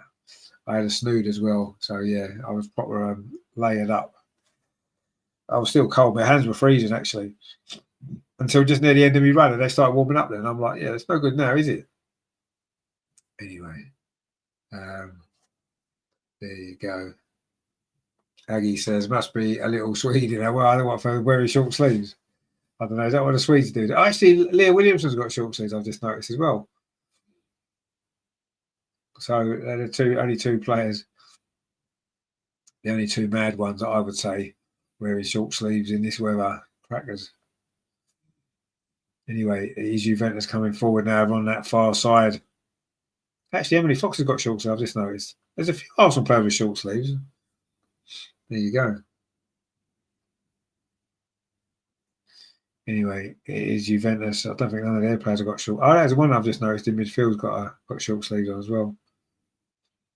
I always think it looks strange when you see a player wearing short sleeves and they've got gloves on. Okay, yeah, your hands do get cold, but surely your arms will be cold as well. Just wear long sleeves and gloves. That makes more sense. But you see it quite a lot, don't you? I see quite a lot of people running. I do a lot of running and stuff, and you see people out running with short sleeves and gloves. I'm like, you know, if my hands were sort of got gloves on, so my hands kept warm, my arms being cold would make my hands feel cold anyway. So I don't get it. But then that's just me, I suppose. I'm not built for cold weather. That's my trouble. I'm too much of a hot weather person. Anyway, the second half hasn't got much better, has it? We played 5 minutes and nothing much has happened really, which is why we're talking about gloves and long sleeves and whatnot, because there's not much going on in the game to talk about, unfortunately. Arsenal now got a throw over on the far side. I think what this game is crying out for is substitutions, actually. It's crying out for some substitutions, isn't it? From both teams, probably, because the game needs sort of freshening up, doesn't it? It's very pedestrian, and it needs a little bit of life injected into it. And I think maybe some fresh legs would be what's needed. Joe says there, I notice Fox falls over easily at times. She does a little bit, yeah, but she's a tough old cook. I like watching her play. I think she's brilliant. And I think maybe sometimes, she runs into people because she's just charging up the pitch. Kim Little's fell over there. Looked like it might have been a foul. The ref says no, and now Juventus can come forward. They've got a player over here. This is a dangerous moment here. The ball wasn't great, actually. And they've been forced a bit wider than they wanted to be. The cross comes in. It's blocked by Steph Catley, who's had another solid game at the back. And it's gone out for a corner to Juventus, and she is wearing gloves, Steph Catley. Terry says, Renee's sitting there, and I'm sure she just said, I can't keep this BS up. What should I be doing? Exactly. Get some subs on, that'd be nice. It's a corner to Juventus. We played 52 minutes. And they've got an opportunity to take the lead. And you do feel, as I say, that I felt before, the first goal in this game is going to be important. And, I think it is. Anyway, the corner is going to be coming in from Carrasco. It's not a bad ball, actually, to about the penalty spot. An unmarked Juventus player, but she didn't get the volley right. And now Arsenal could maybe win the ball back. It's played back into the box. And it's going to just run into the arm, bounce into the arms of Daphne Van Domselaar. There you go. Grat says there, I have to ask you, I tend to write, they will walk off the pitch with 4 goals in their front pocket as stating a victory. Is this a real expression? I think I've heard it on a game on Sky BBC. No, I mean, yeah, people do say that. 4 goals. Yeah, you're walking away with the points in your pocket, aren't you? You're taking the points away with you. That's kind of what it means, or taking away the goals with you. It is a thing, yeah. It's not that common, really, I suppose, but yeah, we kind of use similar expression here. Anyway, Mariona on this near side. Again, that's a poor ball. We've really lacked some quality going forward in this game, which is not good, is it? And Juventus now just knocking the ball around at the back. Got to be Stina time. Got to be Stina time. Surely it's Stina time. What is going on? Joe says, I bet Yoda sneaked into the Arsenal dressing room and put something in the orange juice. Yeah, maybe he did. I mean, he can't have us playing so well all the time, can he? It makes him look bad, doesn't it? Although he didn't do too badly, did he, Yoda? So Juventus coming forward here. Arsenal do look as though we've got very good defensive shape, if nothing else, in this game, you have to say.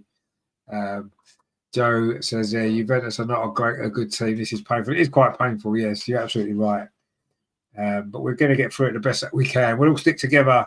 If we stick together, we'll get through it. I'm sure we will. And we'll come out the other side all the better for it. Anyway, Arsenal trying to play the ball in midfield. I'm blaming the cold weather, actually. It's difficult to get going when it's this cold, isn't it? I really think it is. Anyway, Mariona now in possession. Coming forward up this near side, injects a little bit of pace there, goes past a couple of challenges. A good ball as well to Katie McCabe. Is this going to be the moment for Arsenal? Katie McCabe plays it to the edge of the box. Frida Marnham not had as much impact in this game so far as she has in recent games. Kim Little now on the edge of the box, plays it square. Leah Volts, it's in. It's Caitlin Ford. Is this going to be the moment? Squares it. Nobody's there. Nobody's there. Stina Blackstenius would have been there. She would have scored. No one on the edge of the 6-yard box. The ball goes right across the goal. Lovely play though from Arsenal. Katie McCabe now. Arsenal having a good spell here. Mariona lines up across, headed away. It wasn't a great ball, actually. Good defending.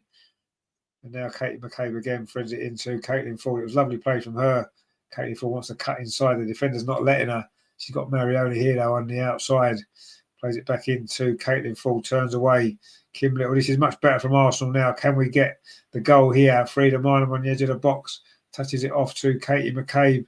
Good defender. Oh, that's a lovely ball through the legs there by Katie McCabe, but in the end it was well covered.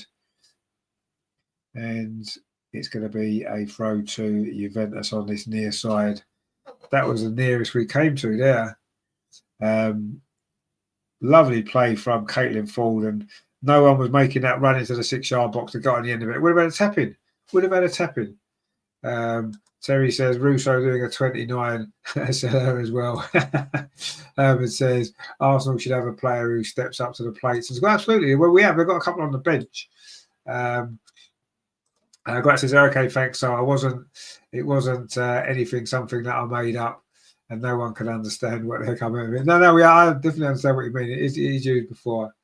I Tax says, cheers, everyone. Good to see you, my friend.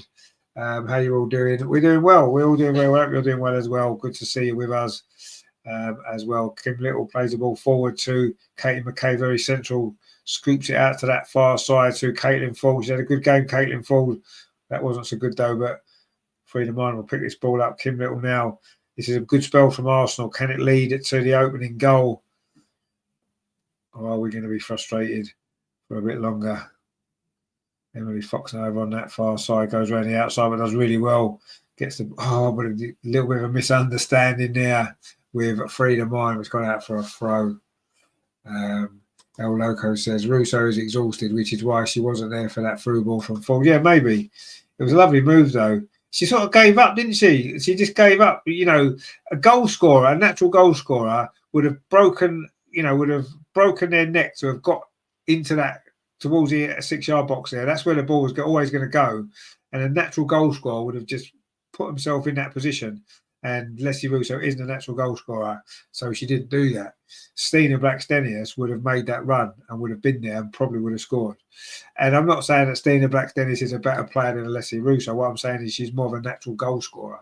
And I think that's the difference. And yes, maybe Leslie's tired as well.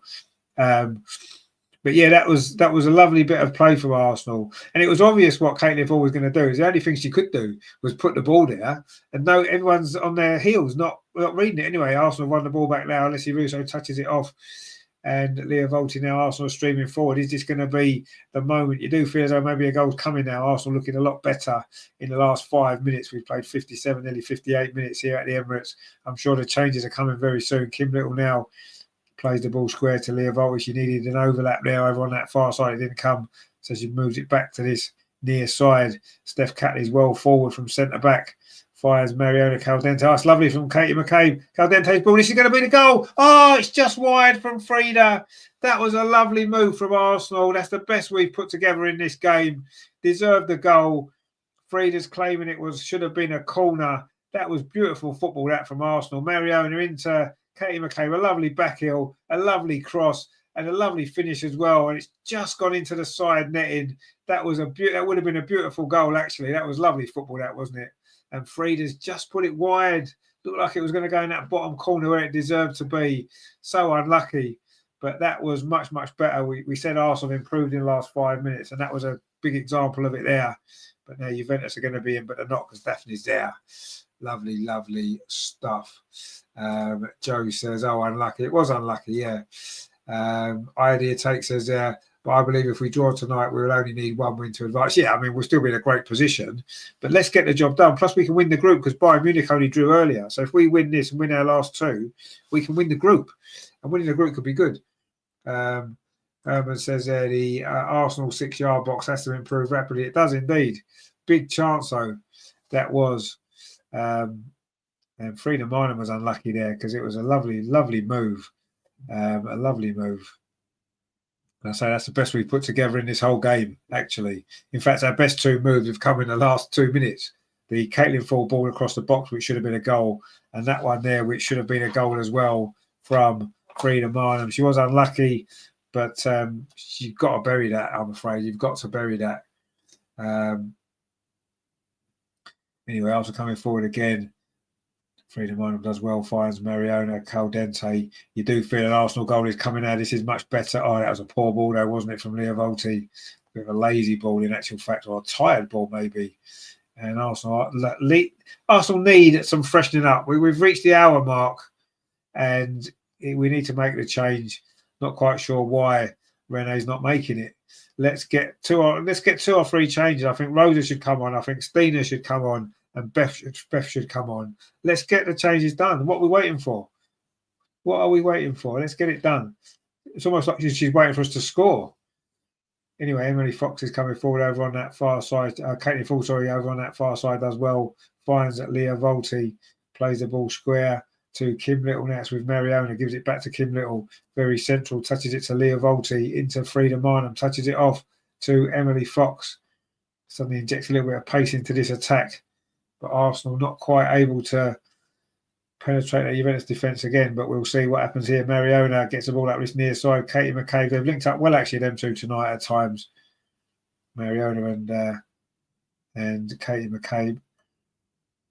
Anyway, the ball there played to Emily Fox over on that far side, lining up across. Or does she? No, she doesn't. She finds Caitlin Ford instead outside. Caitlin Ford tries to go around a long way. It does really well. Caitlin Ford inside the box. Great play from her. The cross is deflected, and it's going to be a corner to Arsenal. Brilliant play there from Caitlin Ford.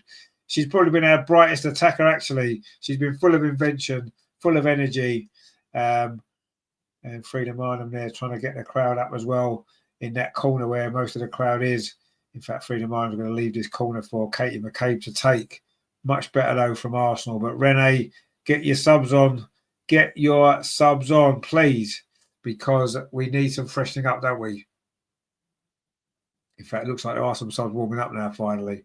Anyway, it's a corner. Let's see if we can get the goal from this corner first. It's going to be Katie McCabe with it. It's high towards the edge of the 6-yard box. Leah Williamson trying to see was fouled. It's going to fall into the 6-yard box. Caitlin Ford's effort was blocked. That was the nearest we've come actually to a goal. It was Leah Williamson flew herself at that. Across comes in again, headed out again by Juventus. And that was another nearly moment for Arsenal in this second half. We've had 2 or 3 now. And that was Caitlin Ford's effort from very, very close range. It was blocked almost right on the goal line in actual fact. And they get away with it again. El Loco says, Ford is a hard worker. Used to live 30 minutes from her hometown of Warrawonga, Australia, South Coast. A tough place, is it? Okay, well, she's a tough cookie. There's no doubt about that. Maybe that's why. My old mate Stuart Swims, my friend up the borough, indeed, up the borough, but they're not playing tonight. ID says, knocking on the door. We are knocking on the door, but we've been knocking on the door 2 or 3 times and we still haven't managed to open the door. And maybe we need some substitutes to be able to open that door. And you do feel as though that's going to be happening very, very soon. Let's wait and see, shall we? Arsenal playing it out from the back. Leah Williamson, she came close to scoring actually just a moment ago. She hasn't scored for Arsenal for a very long time. She did, of course, get that goal for the Lionesses in the last international break. And Arsenal just giving the ball away. And Juventus are now trying to come forward. They've lived a bit of a charmed life in the last 5-10 minutes. But they're trying to come forward now. And we've played, 63 and a half minutes. So we're getting towards a midway point in this second half. Grat says it's too expensive to live in the UK. I saw that McDonald's was hiring and the salary was pretty good, around 2,500 a month. But I also saw an ad for an apartment would cost me nearly 2,000 a month. Yeah, exactly. No, you're right. It's not a cheap place to live. Gregory says, looks like Mead is warming up. Yeah, we need some fresh legs, don't we? Some fresh ideas. Caitlin Ford's doing well. ID says it's called inflation. Well, it is, yeah. We seem to be suffering more inflation than anybody else, though, don't we, in the world at the minute. But anyway,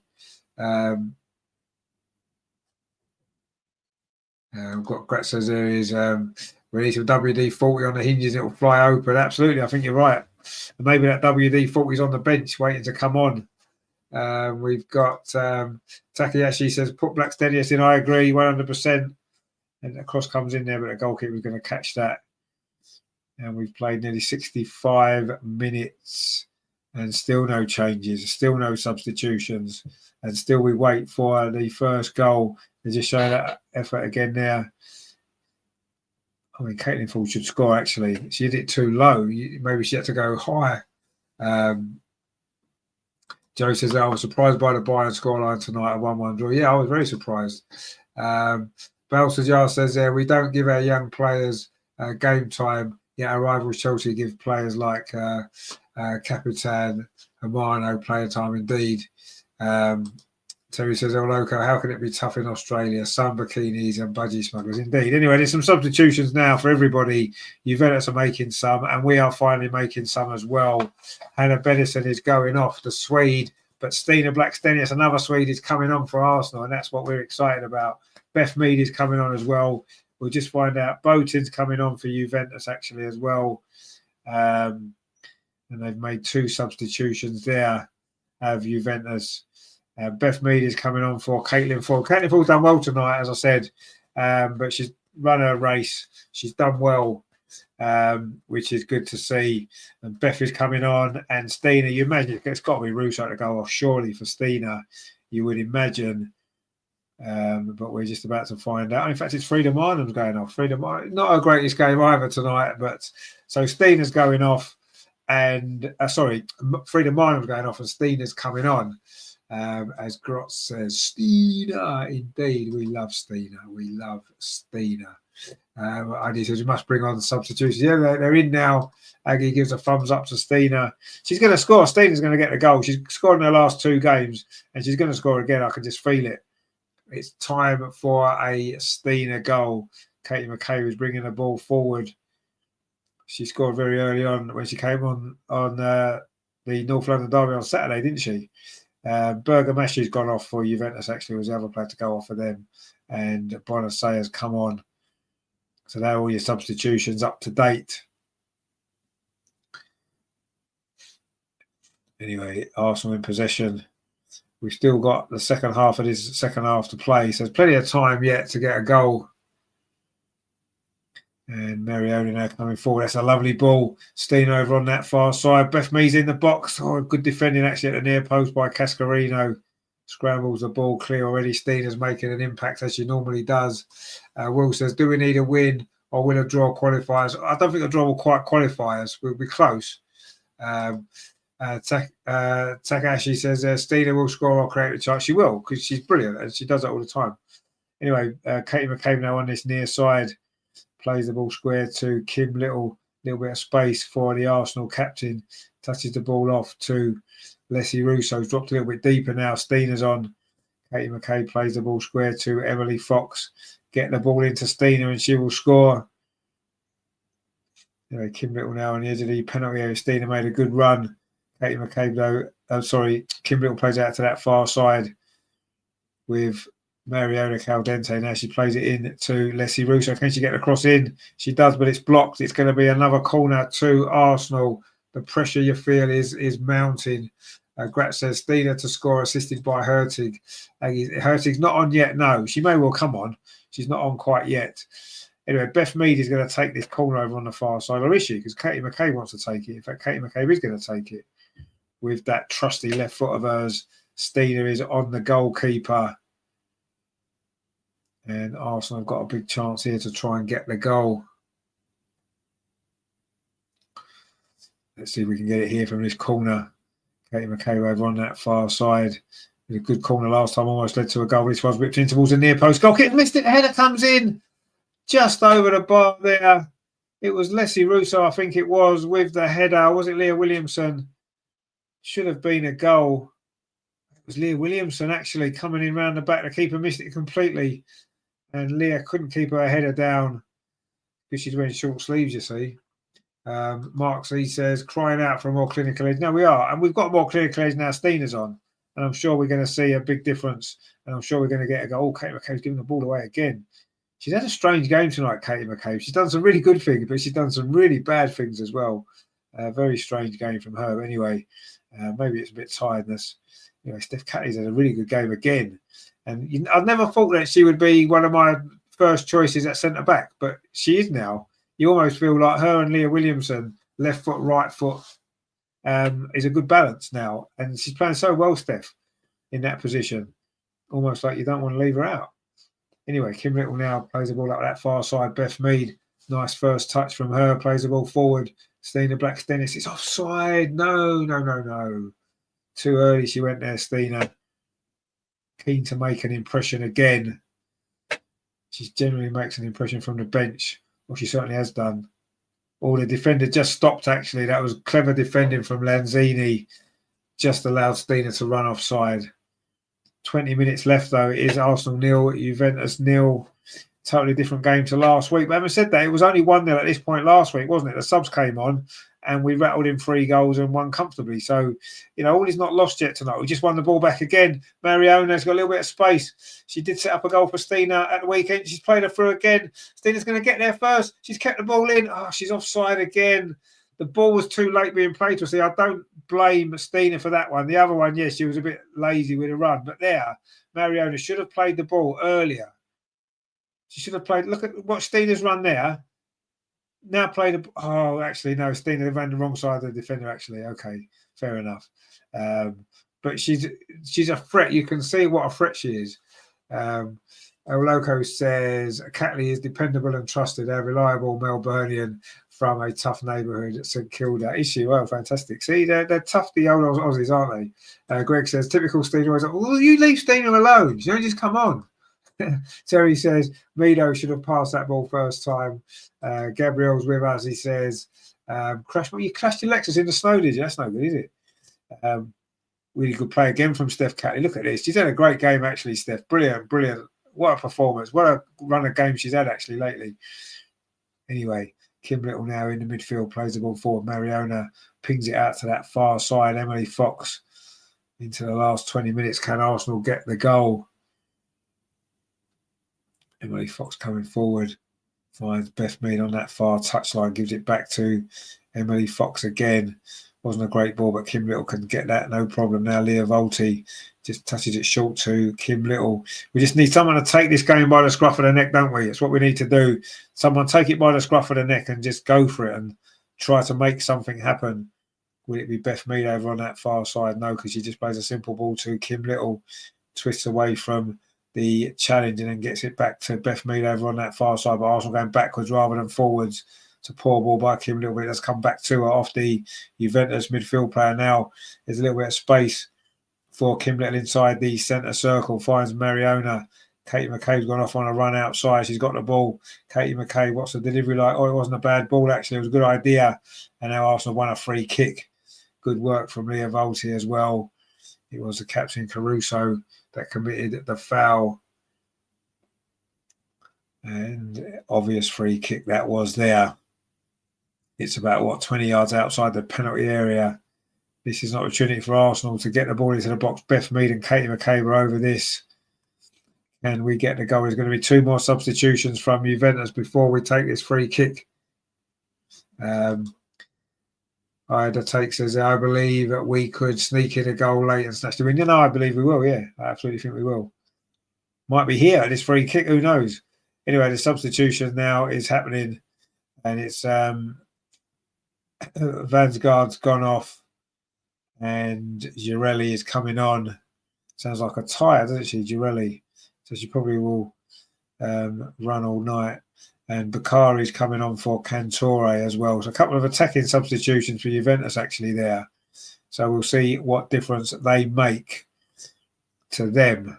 Might open the game up a bit for us, maybe. Let's see. And it's a free kick to Arsenal. So let's see if we can get the goal here. Beth Mead's going to whip this in. It's overhit. It's just gone straight behind for a goal kick. And that's the problem. When you just come onto the pitch and you take a set piece, you're not quite in tune with the conditions as much as anything else. Maybe you're better off letting a player take a free kick that's been on the pitch a bit longer. Anyway, Arsenal need to find a goal here. Don't really want to drop any points in this game, do we? It hasn't been a particularly great evening, has it, for Arsenal? The second half's been maybe slightly better. We've certainly created a few more chances in the second half. Miss Pink Sauce will say doing a waste. It was a waste, but it's never a waste to see you in the chat. So that's one good thing. Terry says Selmido as well. Grat says weak free kick. It was a very weak free kick. It was just it was a waste, absolutely. Anyway, we're into the last 15 and a half minutes here at the Emirates. If we're going to win it, it's going to be fairly late now, isn't it? It is going to be fairly late. I mean, you have to give Juventus credit. They certainly learned their lessons from last week, where we ripped them apart in that second half. But we've not been anywhere near as good. And that's been one of the factors as to why this game's been so different as well.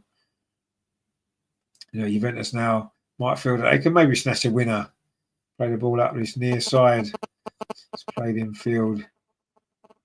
And suddenly Lenzini puts a cross in towards the penalty spot. Headed out by Emily Fox. Only over to that far side. Best Mead's going to do some defensive work inside the penalty area. Oh, it's a chance for Juventus. A big chance. Oh, and Daphne's got down quickly. That's a great save. The shot wasn't particularly well hit, but it was going to roll in that bottom corner. And Daphne's not had much to do tonight, but that's why she's number one. That's a really good save, actually. That is a really good save. That ball was just spinning in the corner, and that is a brilliant save. Wow. She's not had to do very much at all. Joe says there, seriously, does it not show that the previous games were just a sticking plaster and the old problems? So absolutely it does, yeah, 100%. But we kind of guessed that was going to happen anyway, didn't we, really?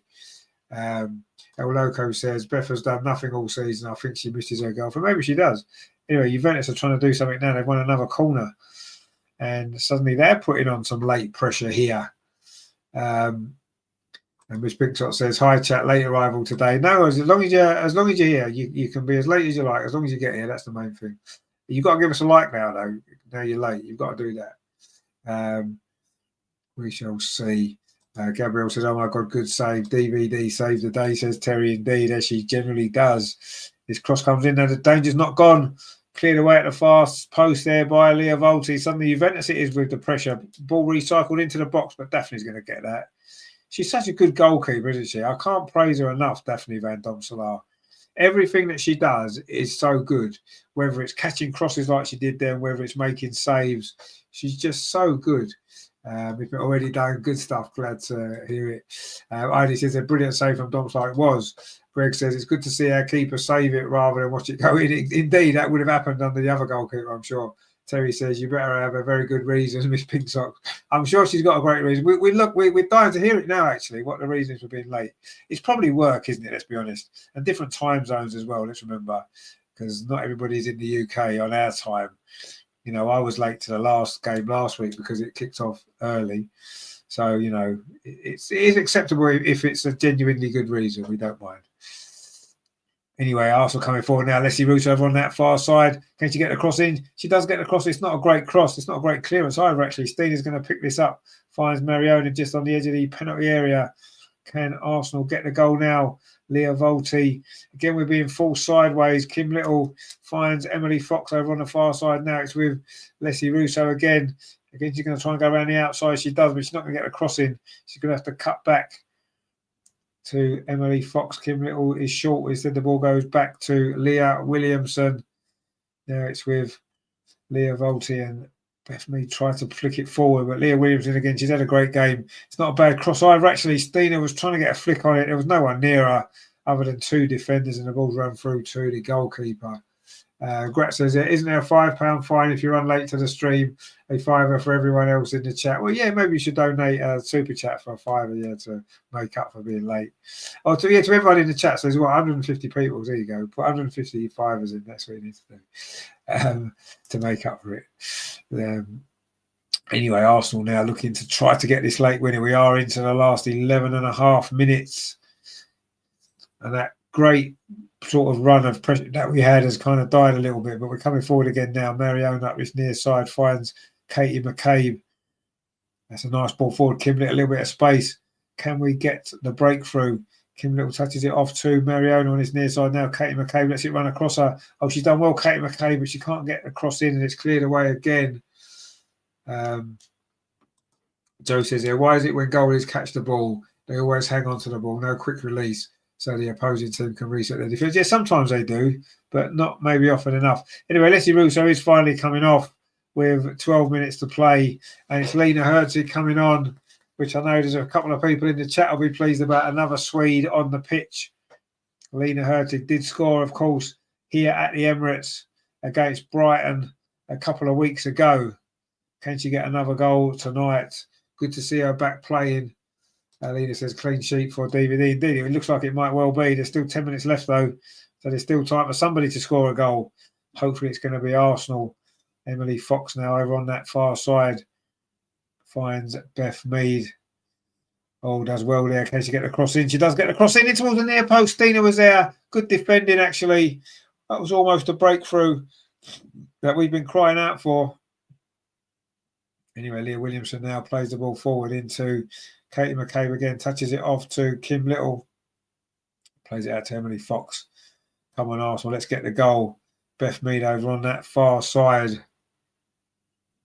Grot says, Herzig and Stina. Miss Pixel says, come on, Swedes, do your thing. Indeed. Let's see if they can. You know, Emily Fox has done well over on that far side. She's done really well. Why don't you just whip the ball in? Why don't we want to whip the ball in tonight? We whipped the ball in the last few games. We're not whipping it in at all, are we? Leah Williamson will. Actually, that's a nice measured cross. Lena Herzig's there. Oh, into the side netting. She's so good in the air, Lena Herzig.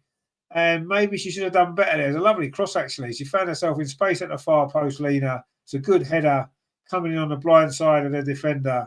Maybe should have headed it back across the goal. Instead, she tried to finish at the near post and it went just into the side netting. Gabrielle says, how did she miss? Well, she has just come on, so we'll maybe let her off. But yeah, that was a poor miss, actually. She should hit the target there at least. Make the goalkeeper make a save. Terry says, sell hurting. Terry wants to sell everyone tonight. It must be Black Friday, is it? The Black Friday sale. I think that's next week. Oh, Daphne Van Domp's almost made a mistake. Managed to get away with it. And suddenly, though, the game might open up. And it is Katie McCabe striding forward. Lena Hurtig's playing on this left-hand side. Wasn't a great ball from Katie McCabe again, actually. And Juventus can pick the ball up, and that's a good ball forward, but it's offside. Clearly offside. The substitute there, Girelli, was offside. So we shall see. Robin Rose says next one will be a goal. Let's hope so. Hope the next one is a goal. Let's hope so indeed. And there's another substitution for Juventus. And Kemmeljel's gone off. And Thomas has come on. Lindsay Thomas. So some more changes in this game. Still up for grabs. This either team can win. Juventus need to win. The draw won't be a disaster for us if we beat Vålerenga in our next game, which won't be easy after they drew with Bayern Munich. Let's be honest, but it will certainly be in our hands to qualify. But let's get the win and get it done tonight. Then we can not have to worry too much about qualification. It's put to bed, isn't it? Mariona now playing a little bit more centrally. Stina over on that far side touches it back to Emily Fox. Arsenal looking to try to get the breakthrough here. Oh, that's a good ball. Can the cross come in from Kim Little? It's going to be a goal. Oh, Lena's headed it over from a yard. An open goal. Oh, that's an absolute sitter from Lena Hurtig. We said how good she is in the air. That was a headed chance there. It did come out quite quickly. It's a lovely move, actually, from Arsenal there. Brilliant play. Mariona's ball through. Kim Little it was with the cross. The goalkeeper couldn't get there, and Lena Hurtig's headed it over, an open goal. And that's the sort of chance that you dream about when you're on the bench, when you're coming on, to get a chance like that to make a name for yourself. And she's headed it over the bar. Wow, incredible miss from Lena Hurtig. That would have been the goal that you do feel would qualify us through. But we're coming forward again. Will we get another big chance? Probably won't get as big a chance as that. But there you go.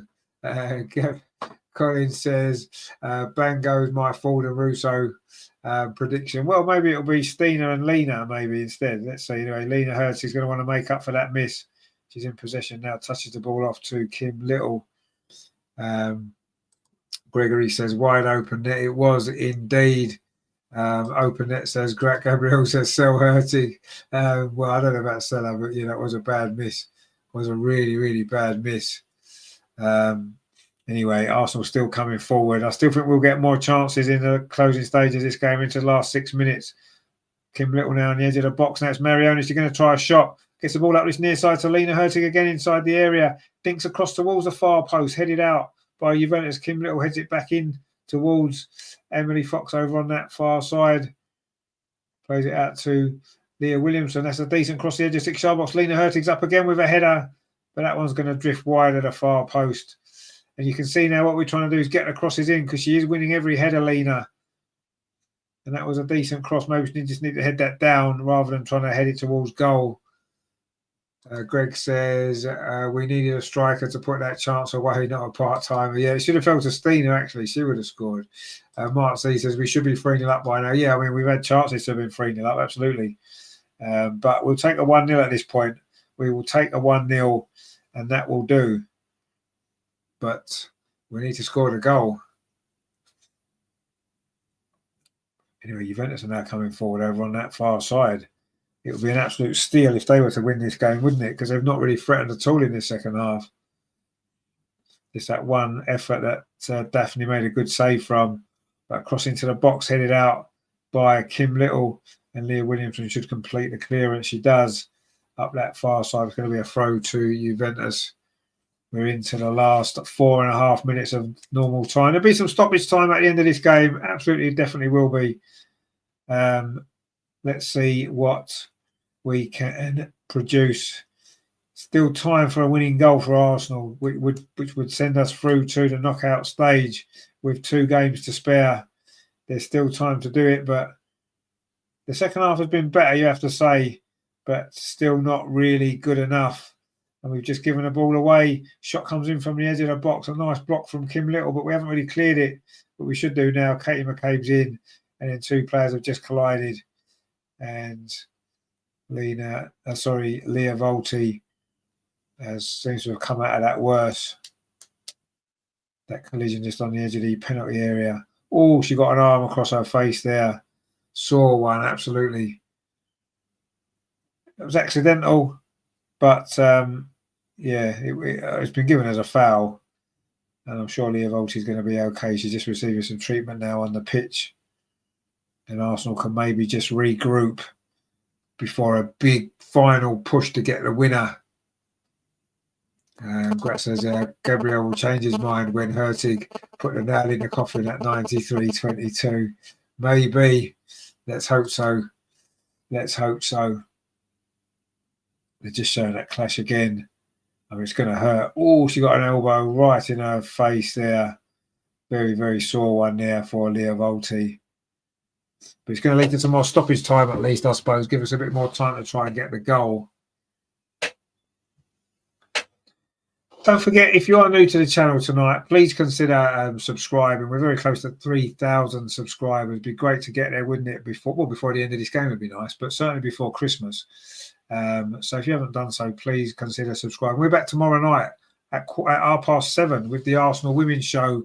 We are going to be looking back on the North London derby, looking back on this game, talking about the Bayern Munich game being moved to Meadow Park, looking at the manager situation. Loads to talk about as always, so please join us for that. Anyway, Rosa Kafaji is now coming on for Kim Little for the final few minutes here. Another Swede. All 3 Swedes have come off the bench in this second half. Let's see if we can get a goal. Leah Volti is back on the pitch again. She is okay, and I'm sure we always assume she would be. El Loco says we miss Lacasse, the Canadian. She was a runner, killer striker, actually scores. Yeah, we do miss her. I think you're right. Will says hopefully a win on Saturday against Forest. Hopefully, yeah. I mean, they're a good side this season, Forest, aren't they? So it won't be easy, will it? And we're not in great form, but we've got a few injured players back, so hopefully we'll be all right. Anyway, Arsenal trying to come forward now. We're into the last 90 seconds of normal time, but it's going to be a good few minutes of stoppage time, isn't it, to come? Mariona now over on that far side. Not a great ball, but Beth Mead will pick it up.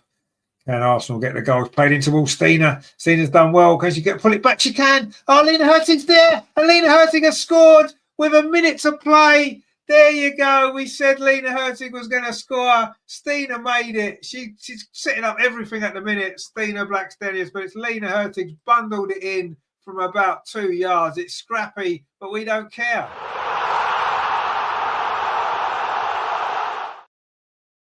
You have to say Lena's been a threat since she come on, and she's finally made it.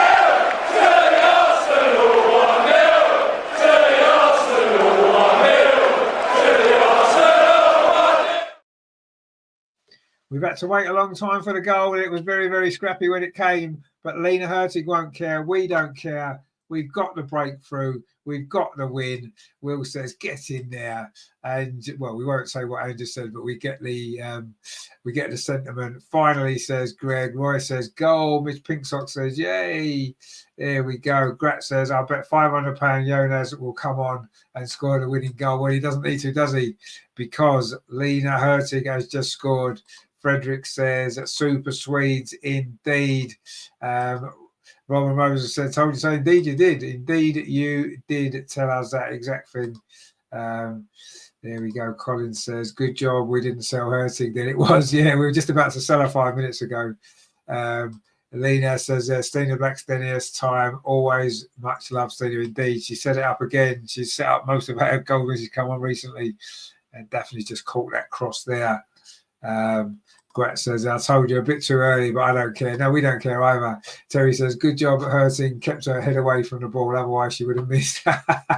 Ione says, great goal from Hurting. It was a bit scrappy, wasn't it, let's be honest, but we don't care. Ag says, I was never worried. No, neither was I. Lena Hurtig, proud Viking lady. Indeed, she is. Greg says, poor defending, just touched down to her. She did, yeah, but we don't care. It was a good cross from Stina, though, wasn't it? Good play. El Loco says, credit to Stina there. She forced the mistake from the defender with pressure. Indeed, she did indeed. Jerry says, get in there, ladies. Ashley says, phew, indeed. It was a tight one. There's going to be 4 minutes of stoppage time, and we're into that now. But it looks as though Arsenal are going to get the victory. We're going to qualify, and we have left it late. But looks like we've got the job done, barring a late undeserved equaliser from Juventus. I've got a feeling we might actually get a second goal in stoppage time as well. Juventus have got to push on now. They're going to take a few risks, and I think we may be able to make them be punished. Maria says there, Brentford women can get Arsenal women in the next round of the FA Cup. That'd be nice, wouldn't it? Gregory says, hurting for PM. She could be tonight. It's her goal that's going to send us through to the knockout stage of the Champions League. Steph Catley again. Look how good she's played.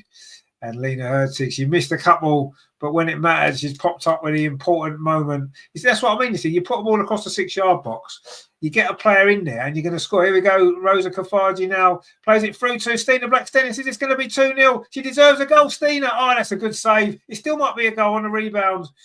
Oh, almost 2-0 there. Stina Blackstenius, one-on-one with the keeper. It was a good save, to be fair. She should score, but it was a good save. Lovely play from Rosa Kafaji there. A lovely ball through, and it almost was 2-0. But it doesn't matter because it is 1-0. Greg says, with 3 Swedes on the pitch, I thought we were heading for a draw. Don't you say that of all the Swedes. And anyway, we still might get another goal here. It is the Spaniard Mariona Caldente, who's been pulling those strings in this second half, you have to say. How good Steph Catley been, by the way. Absolutely brilliant. Herman says we need 2 more goals. No, we don't. We've won the game. Aggie says end the match. And no, don't end the match yet. We might get another goal. There's still a minute of stoppage time to play. Leah Williamson's ball over the top, flicked on. Lena Hurtig's going to get clear on this near side. She's got support. Plays the ball back to Katie McCabe. Arsenal not in any rush now to move the ball around. Just keep hold of it will do. We've done the job we had to do. We've made it difficult for ourselves. Rosa Kafaji's done well, actually. But she ends up running into a little bit of trouble. And Juventus should clear that ball away, but not very far. It's come to Mariona Caldente. We're into the last 30 seconds. Mark C says, we did deserve a goal. We kept plugging away. A frustrating watch. Yeah, it's been a frustrating watch, you're right. If we get the win, it won't matter. Rosa Kafaji on this near side, she can keep that in. Oh, she does keep it. She's done really well. Or did she keep it in? No, she didn't quite keep it in. There you go. It's a goal kick to Juventus, but Stina there with the run through. She set herself up. She did it a little bit too close to the keeper there. Couldn't quite get it into the corner. Maybe not her strongest side attacking from the left. But anyway, is that the end? It's the end of the game. We've won. We left it late. It's been dramatic.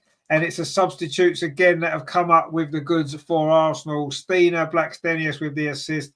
Lena Hurtig with the finish. She missed a couple of chances before that, but she was in the right place at the right time. And that's the difference when you get a player in there. We put the ball into that area 2 or 3 times in this game. Nobody was there. At the end, when it mattered, Lena Hurtig was there, got the touch, got the ball over the line, and Arsenal have won. We are through to the knockout stages of the Champions League with 2 games to spare, and we can still win the group as well with 2 wins in our last 2 games. Brilliant way to end this great block of fixtures. Okay, not the greatest performance, not the greatest game. Second half was much better. Lena Hurtig's come up with the goods in the final minute, and it's great to see she's getting some real good congratulations from her teammates. She's had such a hard time of it since she's been at Arsenal. Feel so happy for her as well, because she deserves it for the work she's put in to get back on the pitch again. And it paid off tonight with that late goal. I say credit Stina as well. Another brilliant assist from her. She's in great form. She might not be scoring loads and loads of goals, Stina. She has got 2 this season, but yeah, she's been so important for us. And says, job done, see you tomorrow. Indeed we will. Miss Pinksock says, phew, and says, good work, thank you, chat. Indeed, thank you very much. Lena says, congrats. Gabrielle says, win and we are advancing. Indeed. Terry says, come on, chat, hit that like button. Indeed, hit the like button before you go. Gabrielle says, was buggering the whole game, but great goal for the win. Indeed, it was. Will says, up the Arsenal, we are coming for European glory. Indeed, we are. I agree with you. Kanisha says, congratulations. Aggie says, Sweden will fix Euro ticket now. Let's hope so. Greg says, Rosa keeps trying to beat too many players and could do that in a lesser league, but not now. She's playing with the big girls. Exactly, yeah. ID says, we did it. We did. Grot says, I don't know what that means. Oh, that's how you do it. Easy peasy, a bit too easy. Well, it wasn't easy, was it? But we did it. And says, so now I can put the try an old bottle away. Indeed. El Loco says, brilliant result. Credit to our blonde Swedes. Where would we be without our Swedes and Aussie girls? Well, exactly. Terry says, we need to build our team around Stina for the rest of the crap. Indeed, you're right there. Regina says 1-0 to the Arsenal. Indeed, it was 1-0 to the Arsenal. And that's enough to put us through with 2 games to spare. And after a terrible start to the Champions League campaign, we've turned it round with 3 really, really good victories. 2 over Juventus, 1 over Valerenga, who we play next. And we can still top the group as well, because Bayern Munich drew 1-1 with Valerenga earlier today. So if we can win our next 2 games, we will top the group. Wow. LG says, now let's not be complacent and fight to top the group. Exactly. No, let's do that. You're right. I agree. Aggie says, that's obviously it's some Swedish stuff, which I'm sure is good. Vajendra says, it was quiet crowd and cold. It was cold, yeah, absolutely, it was cold. And maybe that affected the way we played as well. It's difficult, isn't it, to really be your best when you're freezing, I suppose. But anyway, the good news was we got the job done. We've won the game and we have made progress into the knockout stage, which is that's always the aim, isn't it? At the start of the season, the aim was to get into the group stage. Once you're in the group stage, the aim is to get into the knockout stage. We've achieved both of those 2 things. Okay, we've had some problems this season in the WSL, but in Europe, we've made good progress. We've done our job that we had to do. Hertman says, Lena should get more playing time and might make a lot more goals. Absolutely. El Loco says, we have to go back to our mantra, 1-0 to the Arsenal. Indeed, that is right. Regina says, just over 9,600. Was that the crowd, was it? Yeah, not great, but you know, it's a Thursday night in the cold spell that we've had. Greg says, now we're through. Let's hope for Barcelona in the knockouts. No. We want to have a good run, don't we? We can beat anyone on our day over 2 legs, I think. You know, we'll see.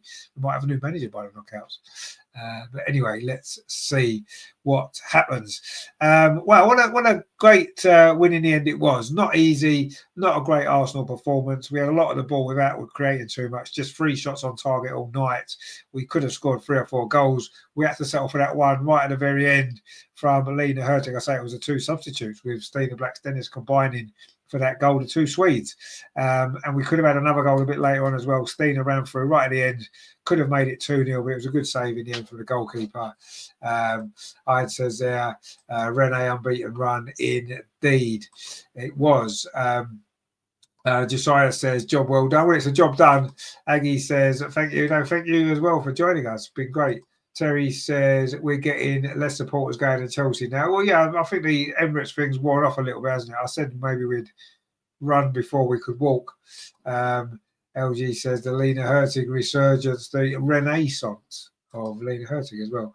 I says, it's time we should back her as our manager. I'm not sure yet full time, but the results have been great. We've done the job we had to do. It was painful at times tonight. I think we mentioned how painful it was. But ultimately, it was a good victory, an important victory. We are through to the knockout stage. El Loco says, this shows the benefit of bringing on proper strikers from the bench and not Raheem Sterling. Are you watching that? Well, he hasn't been bringing on Raheem Sterling lately, has he? Gret says, see you next time.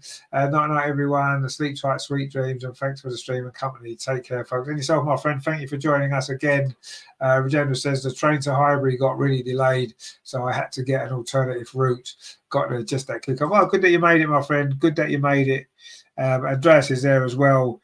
He got there early, of course. Andreas always gets there early. We know he's going to get there early. And he's doing a vlog for us as well. That'll be on the channel very, very shortly. Well, it'll be over the weekend probably by the time I get a chance to do it, put it together. Obviously, with work tomorrow, the show tomorrow night. And yeah, the show tomorrow night. Join us 7:30 UK time for the Arsenal Women's Show, the first regular weekly show on the Arsenal Women on YouTube. We've been doing it for 4 years now. It's really grown, got a great audience. It's a great show. Join us for that. We're going to look back on the North London derby. We're going to look back on the victory tonight. We're going to talk about the Bayern Munich game being moved venue. We're going to talk about the manager situation. Loads more great stuff. Join us for that tomorrow at 7:30. Of course, Saturday as well.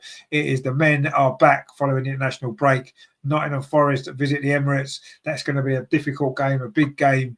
Arsenal need to find a win from somewhere. We haven't won too many games, have we, lately? So looking forward to that one. So make sure you join us for that. It's a 3 o'clock kickoff UK time. So we'll be 2:45 for that, which is good. Rajendra says, I travelled there from Woolwich Arsenal. Okay, you was about 150 years too late then if you went to Woolwich Arsenal to watch Arsenal. That's where we started off a long time ago. I'm glad you made it though.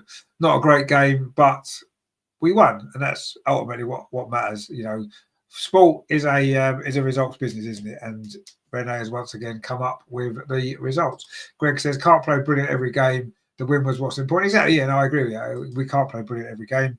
And maybe we've been a bit spoiled in the last couple of weeks with the performances. And inevitably, we've maybe dropped a little bit tonight, a bit tired maybe. Juventus were a lot more organised tonight. They weren't going to get beaten easily again. And that probably was the reason as well. Terry says, what you're doing in Woolwich to Rajendra. Greta said, yeah, I mean, again, some great Swedish. We're getting to learn Swedish on this channel as well, which would be handy when Stina Blackstenius comes on, because we can maybe talk in Swedish to her, which would be nice, wouldn't it? Jan says, I'm working in that area till Christmas. Oh, okay, lovely. Working in the area where Arsenal were born. And that's exactly where Arsenal were born. Which Pink says, okay, chat, short and sweet this time. Catch you guys next time. No, thank you for joining us. You know, it was a brief visit tonight, but we appreciate your time as always. We appreciate your comments. Look forward to the next one. And Miss Picton says night to Terry and Ange as well. Yeah, we'll be back tomorrow, of course, with Ange. Will be with us live here. And Draz will be here as well from his hotel room in Paddington. So that's going to be good, isn't it? So join us for all of that great stuff. So Saturday is the men are taking over. And of course, next week is Champions League, isn't it? For the men, it's the USA versus the Lionesses from Wembley as well. We're going to bring you coverage of that game. So there is loads of great stuff to come. So please like, share, and subscribe. So we want to get to 3,000, don't we? We want to get to 3,000 before Christmas. We're very, very close. It's only what? I don't know, 50 away, is it? Maybe now 40, 50, 60, something like that. So if you haven't subscribed, please do so. And please join us tomorrow.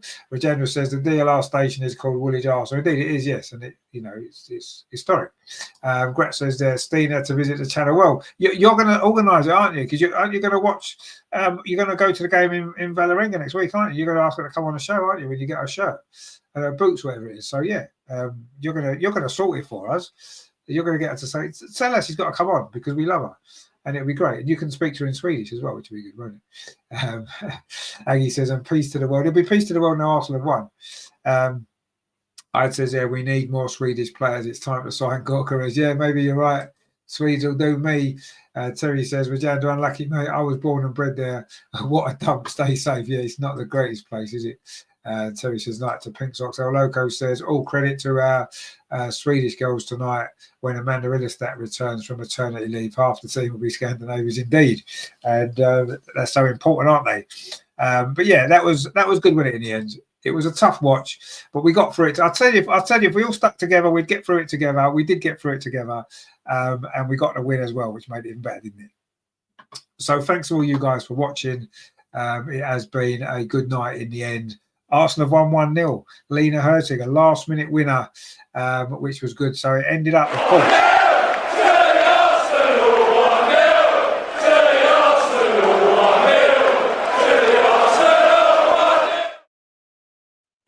1-0 to the Arsenal, as we love.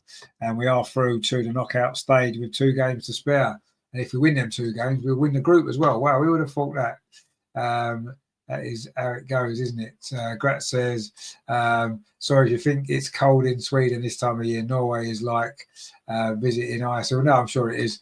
Rajendra says, see you next match. Well, yeah, join us tomorrow if you can, my friend. Yeah, and of course, we'll be back on Saturday for the men's game as well, which is going to be good, isn't it? So loads of great stuff to come over the next few weeks as well as we head towards Christmas, which is going to be good, isn't it? So, yeah, good stuff. Thank you very much tonight, guys, for watching. Please like, share and subscribe. We will see you tomorrow for the Arsenal Women's Show, 7:30. Do not miss it. And of course, as well as I say, we'll be back Saturday for the men's game against Nottingham Forest, where Arsenal men will take a 1-0 win in that game, won't we? And that's what it's all about, isn't it? We got it tonight. Lena Herzig is the heroine or the hero with the very, very late goal, thanks to Stina's cross. And yes, we qualified. Come on, you Gunners. Brilliant stuff. Thanks for watching, guys. I will see you tomorrow. Don't forget to like, share and subscribe. Take it easy.